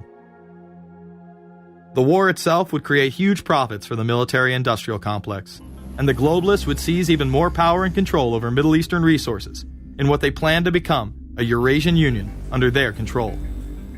Although the establishment claimed to be fighting for our freedom abroad, they were destroying our sovereignty by stealth. Expanding on NAFTA, they were able to consolidate power on the domestic front by deindustrializing the United States through CAFTA, the Central American Free Trade Agreement, as well as the SPP, the Securities and Prosperity Partnership. Opponents, however, say the initiative is nothing less than a plan to create a North American Union that would eliminate sovereignty for all three nations. Building on the North American Free Trade Agreement, the NAFTA section of the Commerce Department is busy drafting laws and regulations for a North American Union, a union of Canada, America, and Mexico. The President has attended secret meetings and signed at least 2 agreements under the Security and Prosperity Partnership Program. The stated goal established by Presidents Bush, Fox, and Prime Minister Paul Martin is integration by 2010. It's a plan from the business elites, the political elites, that will cost more American jobs, cost American sovereignty, but it would fulfill the President's father's vision. Now, former United States Trade Ambassador Robert Zoellick is talking about it again with renewed vigor. This time, a new world order with business at the helm of trade and economic policy. It's an agenda that goes hand in hand with the United States, Mexico, and Canada working quietly and behind the scenes to promote a common market with common deregulation for the benefit of multinational corporations. It's remarkable to me, the arrogance, the idea of just simply throwing away the nation's sovereignty, but they're trying to do so in so many ways. People better understand that they mean exactly what they're saying. It's a new world order they're trying to create.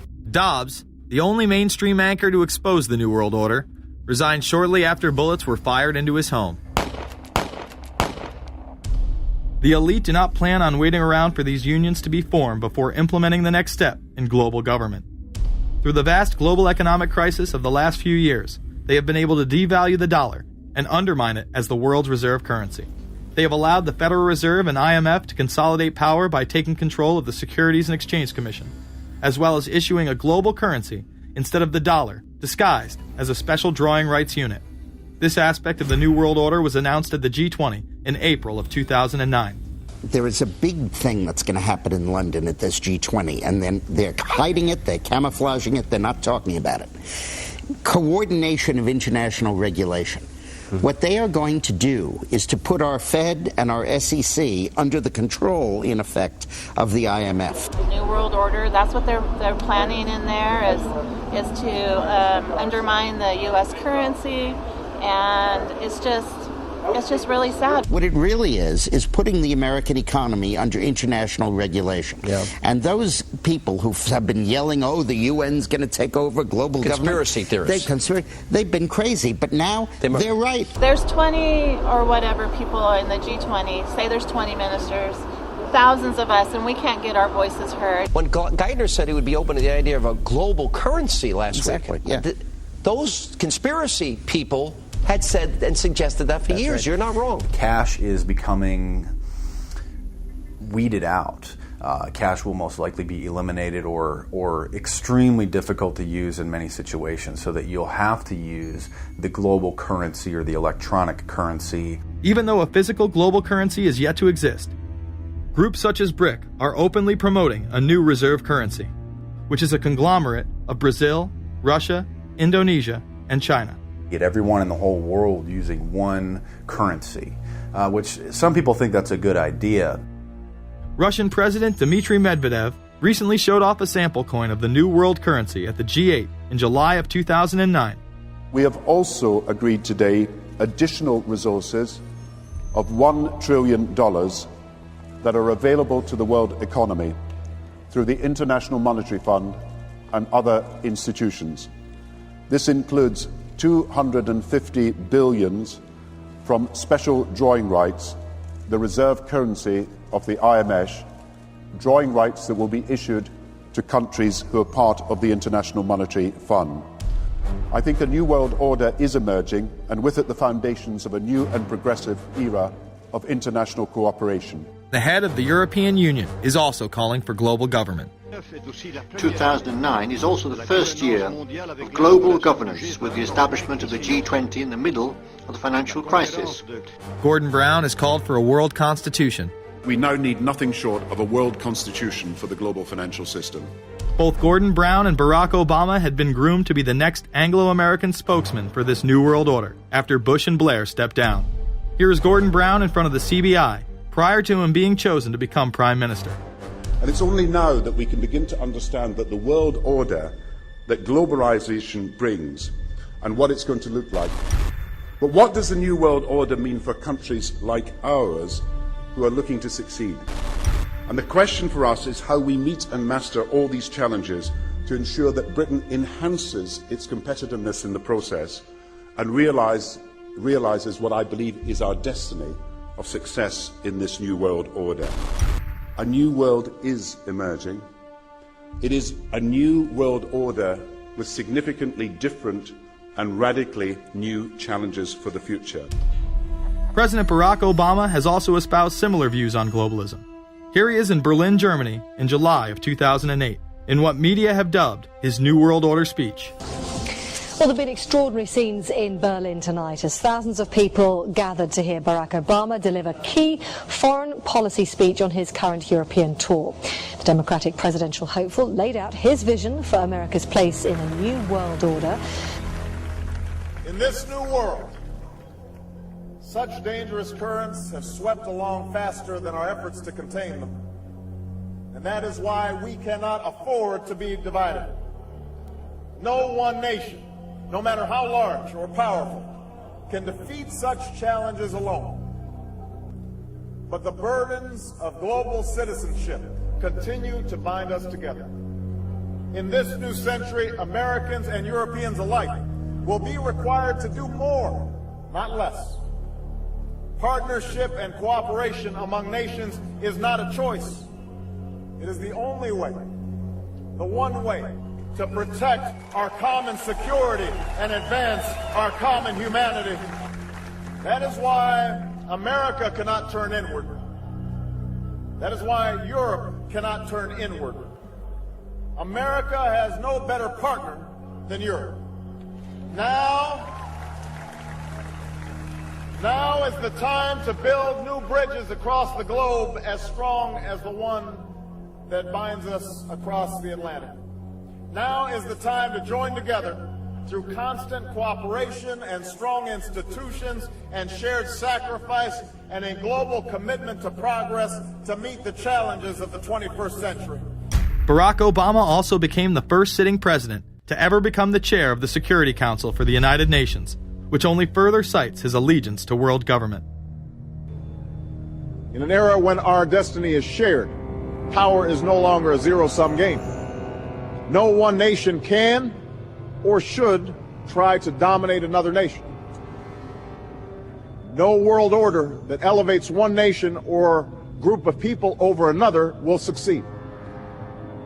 No balance of power among nations will hold. The traditional divisions between nations of the South and the North make no sense in an interconnected world. I think its task will be to develop an overall strategy for America in this period when really a new world order can be created. It's a great opportunity. The globalists, who know that Obama is going to promote their plan, want to make him such a superhero that nobody will question what he's doing. He is very much a product of the system that he is now technically in charge of. Obama alone, or the Democrat Party alone, is not responsible for his massive rock star status. It's been done by the media. This establishes that Obama is an unapologetic globalist who holds no one nation above another, despite its policies. Perhaps we should move towards a society more like China if that's the case. After all, on the 60th anniversary of the Communist Mao regime takeover, the Empire State Building, once a proud symbol of the United States, was lit in the colors of the Communist Party halfway across the world. In fact, following the United Nations Copenhagen Conference in December of 2009, the Washington Post ran the headline, "Copenhagen Climate Deal Shows New World Order May Be Led by U.S., China." The Copenhagen Conference was disguised as a summit that would save the planet from man-made global warming by cutting carbon emissions. When taking a look at the almost 200-page document that was being proposed, it becomes evident that this was yet another attempt to establish global government and set up a global tax. In Section 38, it states, "The scheme for the new institutional arrangement under the Convention will be based on three basic pillars: government, facilitative mechanism, and financial mechanism." In Section 47, subsection F, it discusses cap-and-trade schemes and carbon taxes and the use of new and existing flexible carbon market mechanisms. These cap-and-trade schemes were just that, a scheme to further transfer the wealth from the poor to the ultra-rich. One of the ways it will drive the change is through global governance and global agreements. The fact that our president even attended should be considered treason. Just weeks before the conference, ClimateGate hit the media. Secret emails confirm that many of the United Nations lead scientists had engaged in fraud in order to promote the idea that man-made global warming was occurring and that carbon dioxide was a toxic gas. In reality, they admitted the Earth had been cooling for the last decade and that they had destroyed the source data in order to ensure the scientific community would be unable to review their findings. Bill Jones was forced to resign from his position at East Anglia University, and Penn State has launched an investigation into Michael Mann. Because of the scandal, many countries refused to sign the agreement, and instead only 25 heads of state, including rock star President and Savior Barack Obama, signed a much shorter and broader accord.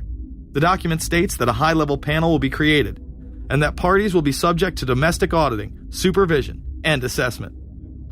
The climate conference in Copenhagen is another step towards the global management of our planet.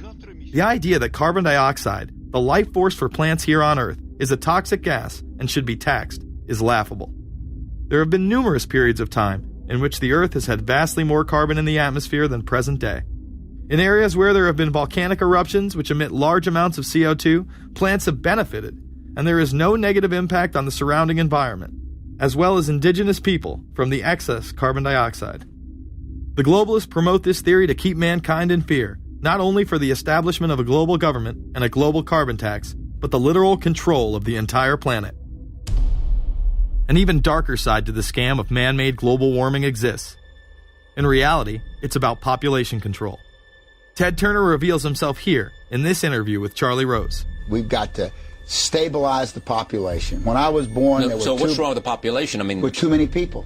That's why we have global warming. We have global warming because too many people are using too much stuff.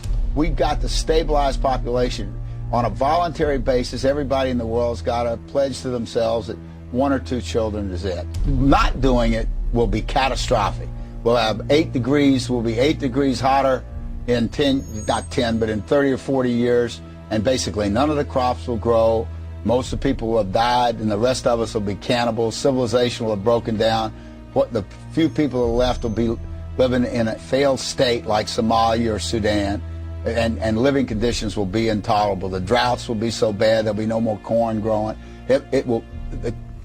Not doing it is suicide. Unbelievably, when Turner met with other globalists, David Rockefeller, Warren Buffett, Bill Gates, Michael Bloomberg, and even Oprah Winfrey to discuss population control, they were portrayed as superheroes. Behind closed doors on this New York campus, a secret gathering of some of the world's most powerful people. Gates, Buffett, Bloomberg, Winfrey. It was like the Super Friends. In the great hall of the Justice League, there are assembled the world's 4 greatest heroes.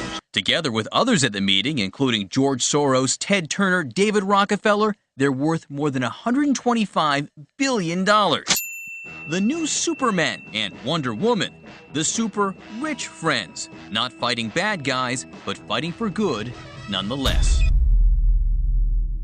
Would a superhero call for a one-child policy? Would a superhero call for population control? In a recent interview, he claims that 2 billion people would be ideal. That means 4 billion plus must die to accommodate a man who owns more acreage than anyone else on the planet. Let's not forget that Ted Turner is the president of the United Nations Foundation. There are countless examples of how we are being indoctrinated to accept these kind of conditions and believe that man and his activities are the problem. From the promotion of climate cops, we're the carbon cops and we're on the lookout for energy wasters, to phony liberals and conservatives getting together to promote climate change. Hell, let's face it, we're polar opposites. We couldn't be further apart. I'm on the left, and I'm usually right. And we strongly disagree. Except on one issue. Tell them what it is, Reverend Pat. That would be our planet. Taking care of it is extremely important. We all need to work together, liberals and conservatives. So get involved. It's the right thing to do. Now there you go again. The New World Order will stop at nothing to achieve planetary dominance. Whether it be assassination, wars based on lies, and even a phony environmental movement. So it should come as no surprise that they have been tracking, tracing, and databasing our lives for years. Many people are aware that the Bush administration engaged in warrantless wiretaps on American citizens. What they don't understand is that it's come out in court that all the major telecommunications companies have been secretly storing every piece of data received from our phones and our computers and handing them over to the National Security Agency. You heard about the government secretly listening in on phone conversations without a warrant. But there is evidence that your email is also being tapped. The government has been intercepting most emails as part of its terrorist surveillance program. That program has been criticized as illegal because it's missing an important ingredient: search warrants. Several years ago, Klein says he came to suspect that AT&T had installed secret computer gear designed to spy on internet traffic at the request of the National Security Agency. This is just a small part of the picture, as AT&T was not the only company involved and emails were not the only issue. The NSA was installing Norris Insight systems, which are capable of monitoring billions of bits of internet traffic per second. It was also able to monitor any calls trafficked through its system, all websites visited, all instant messaging, and separate types of transaction records. The secret room at AT&T contains gear which enables the government to look at every individual message on the internet and analyze exactly what people are doing. Here's another document. It mentions a company called Narus. Narus makes computer software that can swallow and analyze 10 gigabytes of information every second. That means it could go through all the information in all the books in the Library of Congress in a little over 15 minutes. The documents Klein and others were able to produce were then censored by the NSA. Bankston isn't allowed to talk about the documents in detail. The government has since had them sealed. But he says what is in there boggles the mind. We are talking about a substantial portion of all the communications traffic in the United States. The policies have been shielded by the Obama administration and continue to this day. Attorney General Holder has publicly stated lawsuits be thrown out of court. And after several attempts, Klein and other cases were thrown out as well. Once again citing the national security of what used to be a constitutional republic, not a massive corrupt slave state. Living in the New World Order when it's close to completion for the average citizen, for people like you and me, is going to be essentially slavery. We're never going to be able to get ahead. We're never going to be able to amass enough wealth essentially to retire or to do what we want to do in life. We're going to constantly be working for the man. They're creating essentially a two-class system. So it's going to be an inner ruling elite and then everyone else. And I got news for you. You're everyone else. The New World Order that is currently being built revolves around creating a global technopoly ruled by the elite, in which they dominate and control a severely reduced populace, which they treat as their pets. In the New World Order, the people are the enemy. Internal documents released in March of 2009 reveal that the Department of Homeland Security is targeting citizens who discussed the New World Order, people with a Christian identity, or sovereign citizens who argue that the government has gotten away from the intent of the Constitution and are strong states' rights advocates. People who are anti-immigration, stating, extremists will argue that immigrants are taking the jobs of U.S. citizens during times of high unemployment and without paying taxes. People who oppose the Federal Reserve banking system. People who display constitutional party or libertarian material. People who support Ron Paul. And those who have bumper stickers containing anti-government rhetoric. This document is one of literally thousands that make everyone a possible terrorist. This establishes a pattern of demonizing ordinary citizens while giving draconian powers to the state. You are considered guilty until proven innocent. As technology is developed, separate parts of their command and control system are beta tested around the world. Here at home, Boy Scouts are being trained to take on returning veterans and disarm domestic extremists, while national programs such as City Year are training young people to serve the government. I am change. I am fierce. In the United Kingdom, it has been established there are over 4 million CCTV cameras. That is around one camera for every 14 citizens. Their purpose is not to solve crime, as it takes 1,000 CCTV cameras to solve just one crime. It is to create a tattletale society in which everyone is under constant surveillance by the state and those around them. The company Internet Eyes is now paying people to log onto the internet and watch CCTV cameras in real time as they turn in criminals for cash. Families deemed by the state to be unfit in England have now been put under 24-hour CCTV supervision in their homes. This program has plans for 20,000 families in England, which is to double in the next 2 years. Your every move in both your home and the outside world is under constant surveillance by a criminal elite who operate above the law. As we are constantly under the microscope, their activities remain in the shadows. Obama extended diplomatic immunity to Interpol with Executive Order 12,425, further empowering criminal behavior within our own government. In the Middle East, endless wars will continue. Under the Obama administration, we have sent tens of thousands of more troops into Afghanistan. All while the same network exposed in the Iran-Contra affair discussed earlier controls the opium trade. It was revealed in October of 2009 that the CIA had been funding puppet Afghani leader Hamid Karzai's warlord brother for the last 8 years. He is the lead opium dealer in the region. It seems the same cartel that was dealing drugs in the 80s and 90s never stopped. After all, how else could the government fund black operation programs across the board?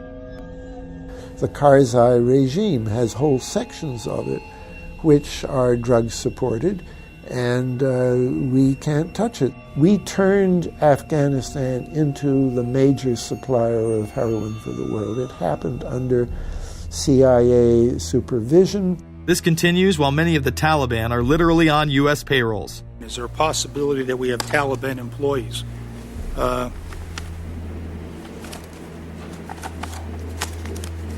The commander in the field, or I should say the COCOM commander, General Petraeus, has made it a conscious effort to, as part of his coin strategy, to hire local nationals.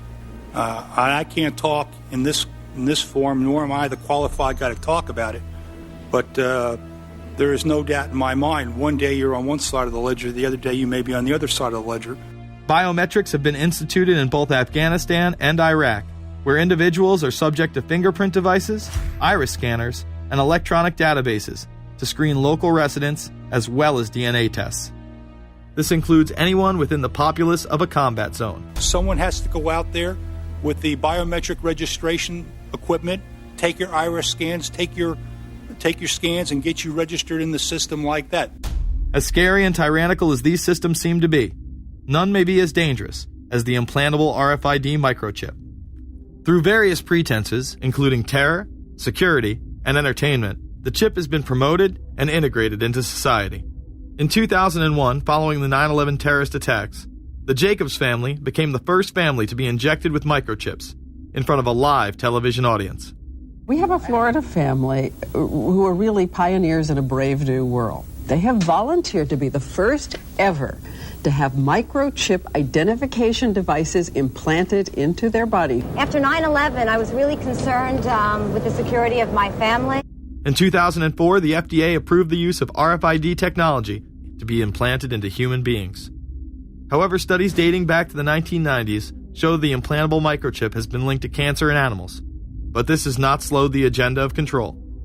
In Barcelona, trendies get chips in order to receive VIP status at the exclusive Baja nightclub. A simple swipe of the arm gets them in without a line, and it pays for their drinks too. The Mexican government also chipped employees for security measures in 2004. We were interested today to hear that more than 100 law enforcement officials in Mexico are having microchips implanted in their arms. The chips allow a person to be scanned, sort of like a cereal box at the supermarket checkout. Mexico's Attorney General and 160 of his deputies have had microchips implanted in their arms. It is to provide access, said the Attorney General, to the right people in exclusive areas. Today, aside from being promoted as a device that can save your life by storing all of your medical information in it, it is being promoted as the next generation tool for video gaming. Sega developer Yu Suzuki plans on developing gaming technology using implantable RFIDs. He states, people that have some sort of chips in their bodies, to be able to keep track of vital signs, so it doesn't have to be a scary thing. But you could put a sensor here, you know, a bit like the Matrix, as he points to his arm. It's not really something only in the future. Some people already have them, chips in their bodies. Suzuki is correct. It has never been easier to order a microchip online and implant it under your skin. Microchips implanted in your hand, arm, or shoulder is just the beginning. Some have already taken implantable brain chips that may enable the blind to see again, the deaf to hear, and much, much more, including the ability to download information directly into the brain and instantly communicate with anyone in the world, creating a worldwide mind. It's very interesting that the way that the New World Order is going is moving towards a system that is identical to that, whether it's going to be an implantable microchip, an RFID, a thumb scan, whether it's going to be some sort of a tattoo. Imagine a planet where every human being is required to be chipped at birth. This would be the final tool implemented in a command and control world government system in which the elite rule the masses with total control of their lives. This is, of course, a terrible predicament for those of us who are convinced that this system is slowly but surely destroying this country and has to be changed.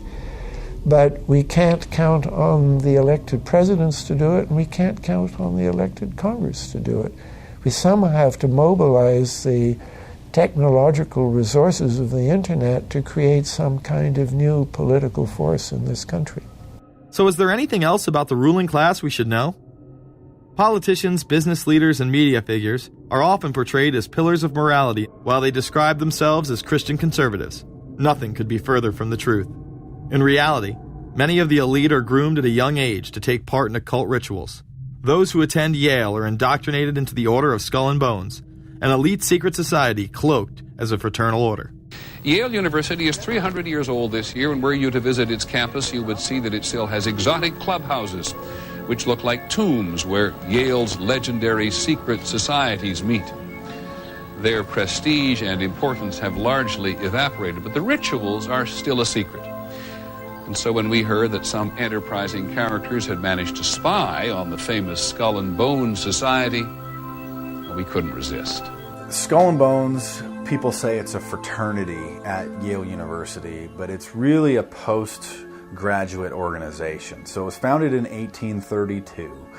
And it's not like a normal fraternity. People don't pledge. These people choose who they want to come. So they do the recruiting. They recruit 15 people every year. People who they see are going to be powerful people in the future. So they're recruited when they're a junior in college. A lot of these people come from really wealthy and influential families because they know that this person has the resources to then elevate them to a position of power that can benefit the club. The video shows the neophytes, or initiates, kissing a skull, then performing a mock human sacrifice. Horrific screams caught on tape include chants of, "The devil equals death, death equals the devil." True. Famous alums include Senators John Kerry and John Chafee, to name two, cabinet secretaries such as Averell Harriman, and 3 presidents, William Taft, George Bush, and George W. Bush, who's been reluctant to talk about Skull and Bones. Does it still exist? The thing is so secret that I'm not even sure it still exists. Former Skull and Bones members and current members have been presidents, heads of the CIA, senators, heads of business. I mean, huge, huge corporations.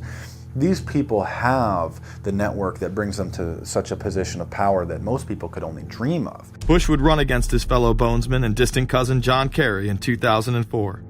You both were members of Skull and Bones, a secret society at Yale. What does that tell us? Not much, because it's a secret. Is there a secret handshake? Is there a secret code? I wish there were something secret I could manifest. 322, a secret number? There are all kinds of secrets, Tim. You were both in Skull and Bones, the secret society. It's so secret we can't talk about it. What does that mean for America? The conspiracy theorists are going to go wild. I'm sure they are. I don't know. I haven't seen the web. Number 322? This is an elaborate, occult, ritualistic entry into this group that they are now a member of for life. This culture of death and the occult continues long after college. Later on in life, these pagan rituals carry on in the redwoods of Sonoma, California. And what is the Bohemian Grove? Well, it's a kind of summer camp for the powerful, an all-male gathering in great secrecy. This group was formed in the late 1800s by artists, industrialists, and politicians. Bohemian attendees worship the owl as their deity. The Aztecs, Mayans, and other natives of Mesoamerica considered the owl a symbol of destruction and death. This is why the opening ritual for the club is the cremation of care. During the ritual, the effigy of a baby is rowed across the water by the Grim Reaper and given to a high priest, who then tosses it on a fiery sacrificial altar of a 40-foot owl god. It is an earth-based ritual in which care is burned away. The conscience is symbolically cast aside so that they may ignore the pain they have inflicted on others for the advancement of their own agendas. With this ceremony called the cremation of care, that begins the 2-week encampment where the body of dull care, symbolizing woes and concerns, is burned on an altar in front of a big owl statue. When that ceremony ends, they all start to cheer and yell. You have to ask yourself why it is that somebody would want to do that, let alone these elite people. And if you look at the elite throughout history, many of the people that achieve pinnacles of power are into the occult. They seek a supernatural way to gain power. Why are Christian conservatives such as the Bushes and Newt Gingrich attending the Grove? And I recognize I'm not going to be invited to Renaissance Weekend or that Bohemian deal where Newt, Rush, and Dick all sit in a teepee naked beating on tom-toms. Why does the media barely mention the Grove? Because many of them are in attendance. Late political cartoonist Phil Frank of the San Francisco Chronicle draws a reporter thinking about his loyalties to Bohemian Grove as he takes notes for a story. Stories about what happens in these redwoods are hard to come by. A campground statue reminds Bohemians to keep their mouths shut about the Grove. Many world events have been shaped at the Grove, including the creation of the atomic bomb. Discussions at the Grove in the 1930s helped lead to the development of nuclear power and the atomic bomb. Every Republican president since Calvin Coolidge has been a member, as well as many Democrats, including Jimmy Carter. If you look at the membership lists of the Bohemian Grove and the Council on Foreign Relations, the Bilderberg Group, a lot of the key level people are overlapping and are involved in numerous groups. In addition to pagan rituals that take place there, this all-male club also deals with darker themes through the plays Montezuma, which feature Aztec human sacrifice, and Faust, which feature Mephisto. Some of these plays are disturbingly flamboyant.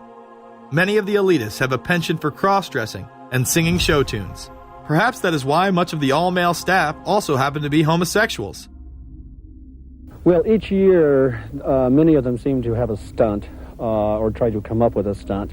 Last year, in 1980, the popular button was Free the Fortune 500. Bohemian Grove that I attend one time at a time. It is the most faggot goddamn thing you will ever imagine. In 2004, the New York Post reported that gay porn star Chad Savage would be servicing moguls at the Bohemian Grove. In recent years, several politicians have been outed in scandals, including Senator Larry Craig, who tried to solicit sex from an undercover officer in 2007. Even more shocking, it was revealed in 2004 that right-wing blogger James Guckert, who had unprecedented access to the White House during the Iraq War, was actually Jeff Gannon, a madam and male prostitute for MilitaryStuds.com. During his 2 years writing for GOP USA and Talon News, Gannon officially made over 200 appearances at the White House. Oddly enough, over 24 of these visits would take place when there were no scheduled briefings. He failed to check in or out with the Secret Service on many other occasions, coming and going as he pleased. These type of activities are not new to the White House. In 1989, headlines involving callboys in the White House rocked the cover of the Washington Times. The Washington Times reported today that unidentified White House aides in the Carter, Reagan, and Bush administrations now are being investigated for using the services of a callboy ring. The paper reports that 2 of the male prostitutes were given a late-night tour of the White House last year. Hundreds of credit card receipts obtained by the Washington Times confirm that its clients were key officials of the Reagan and Bush administrations, military officers, congressional aides, and U.S. and foreign businessmen with close social ties to Washington's political elite.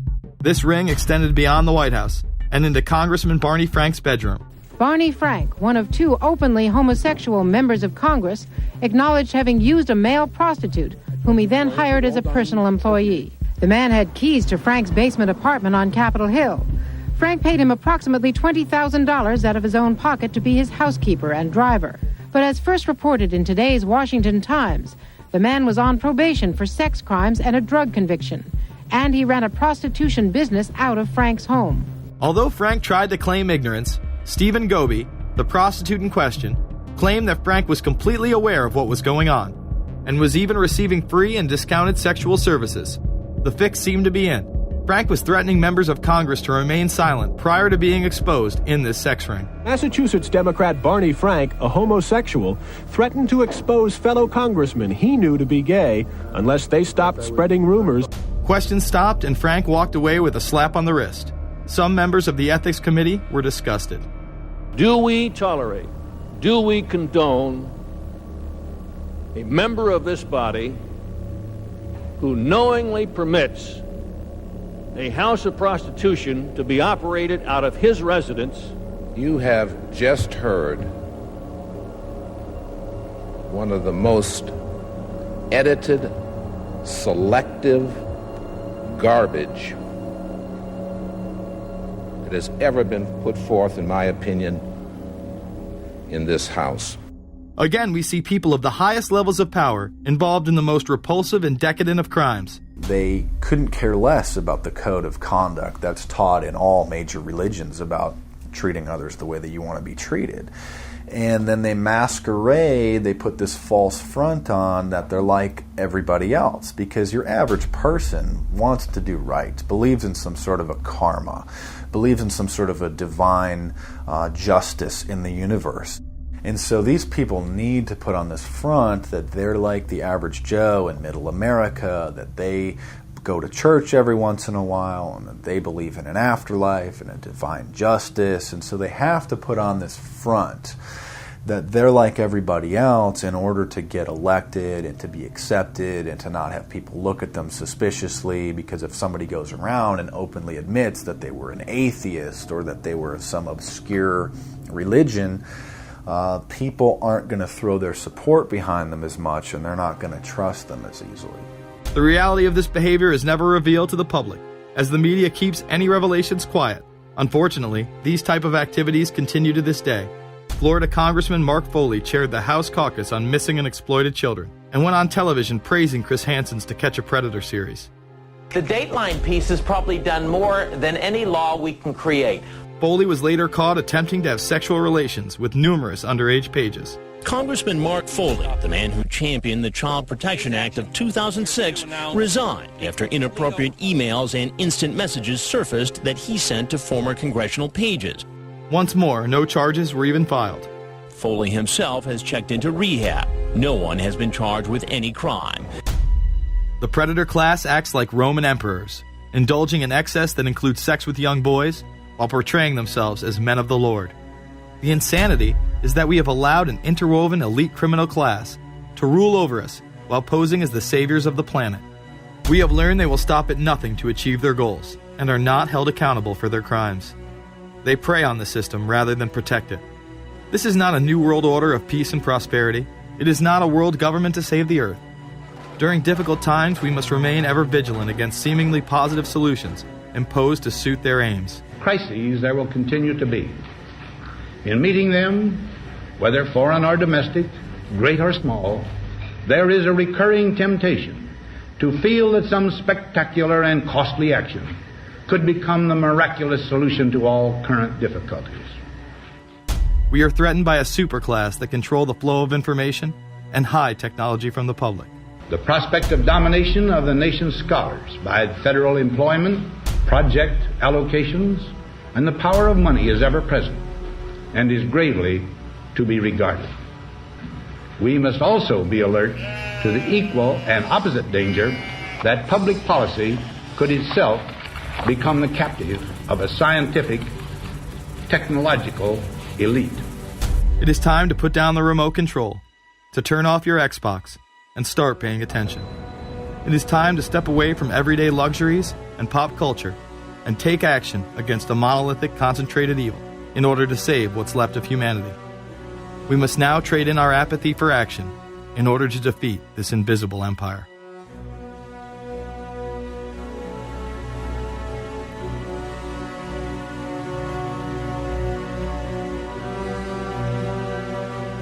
How set up are we to deal with this New World Order? I think we're going to hear a lot about that today. Let's take the New World Order. It's an interesting phrase. I've been thinking a little bit about the structure of the world, right? The New World Order, as everybody says. The peace could yield to the pernicious New World Order. The New World Order. The New World Order. The New World Order. The New World Order. This New World Order. Stay fixed on your goal of imposing the New World Order. We kept talking about a New World Order. A New World Order.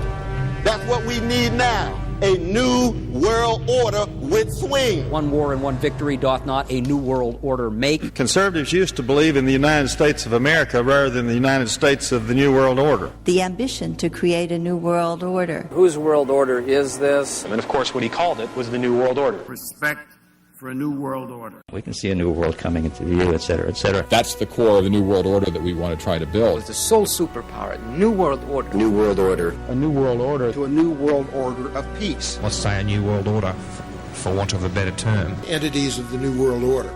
The whole concept of New World Order is something else. It really says that the state is God. The state will play a bigger role in the economy. New order. What Wilson wanted was a new world order, not just a new world order. In order to compete in the New World Order. Compete in this new world order. This is the third leg of the New World Order. We had the World Bank, we had the IMF, and now we had the World Trade Organization. A rigid New World Order. This hoped-for new world order. Constructing a new world order in the new world order of the 21st century. The new world order we're going to put in place in this new world order. In this new world order. The patriots in this country are not going to see their rights diminished in order to create a new world order. That President Bush has described as a new world order, which I share that we all share that same desire. A new world order is surely in the making here. Are we ready for the new world order? It's a timely and often controversial question. You don't hear a politician speak the way you do in America. It's about the future of Europe and a new world order. Mr. President, thank you so much, and I hope to have you again, and I hope to see you again.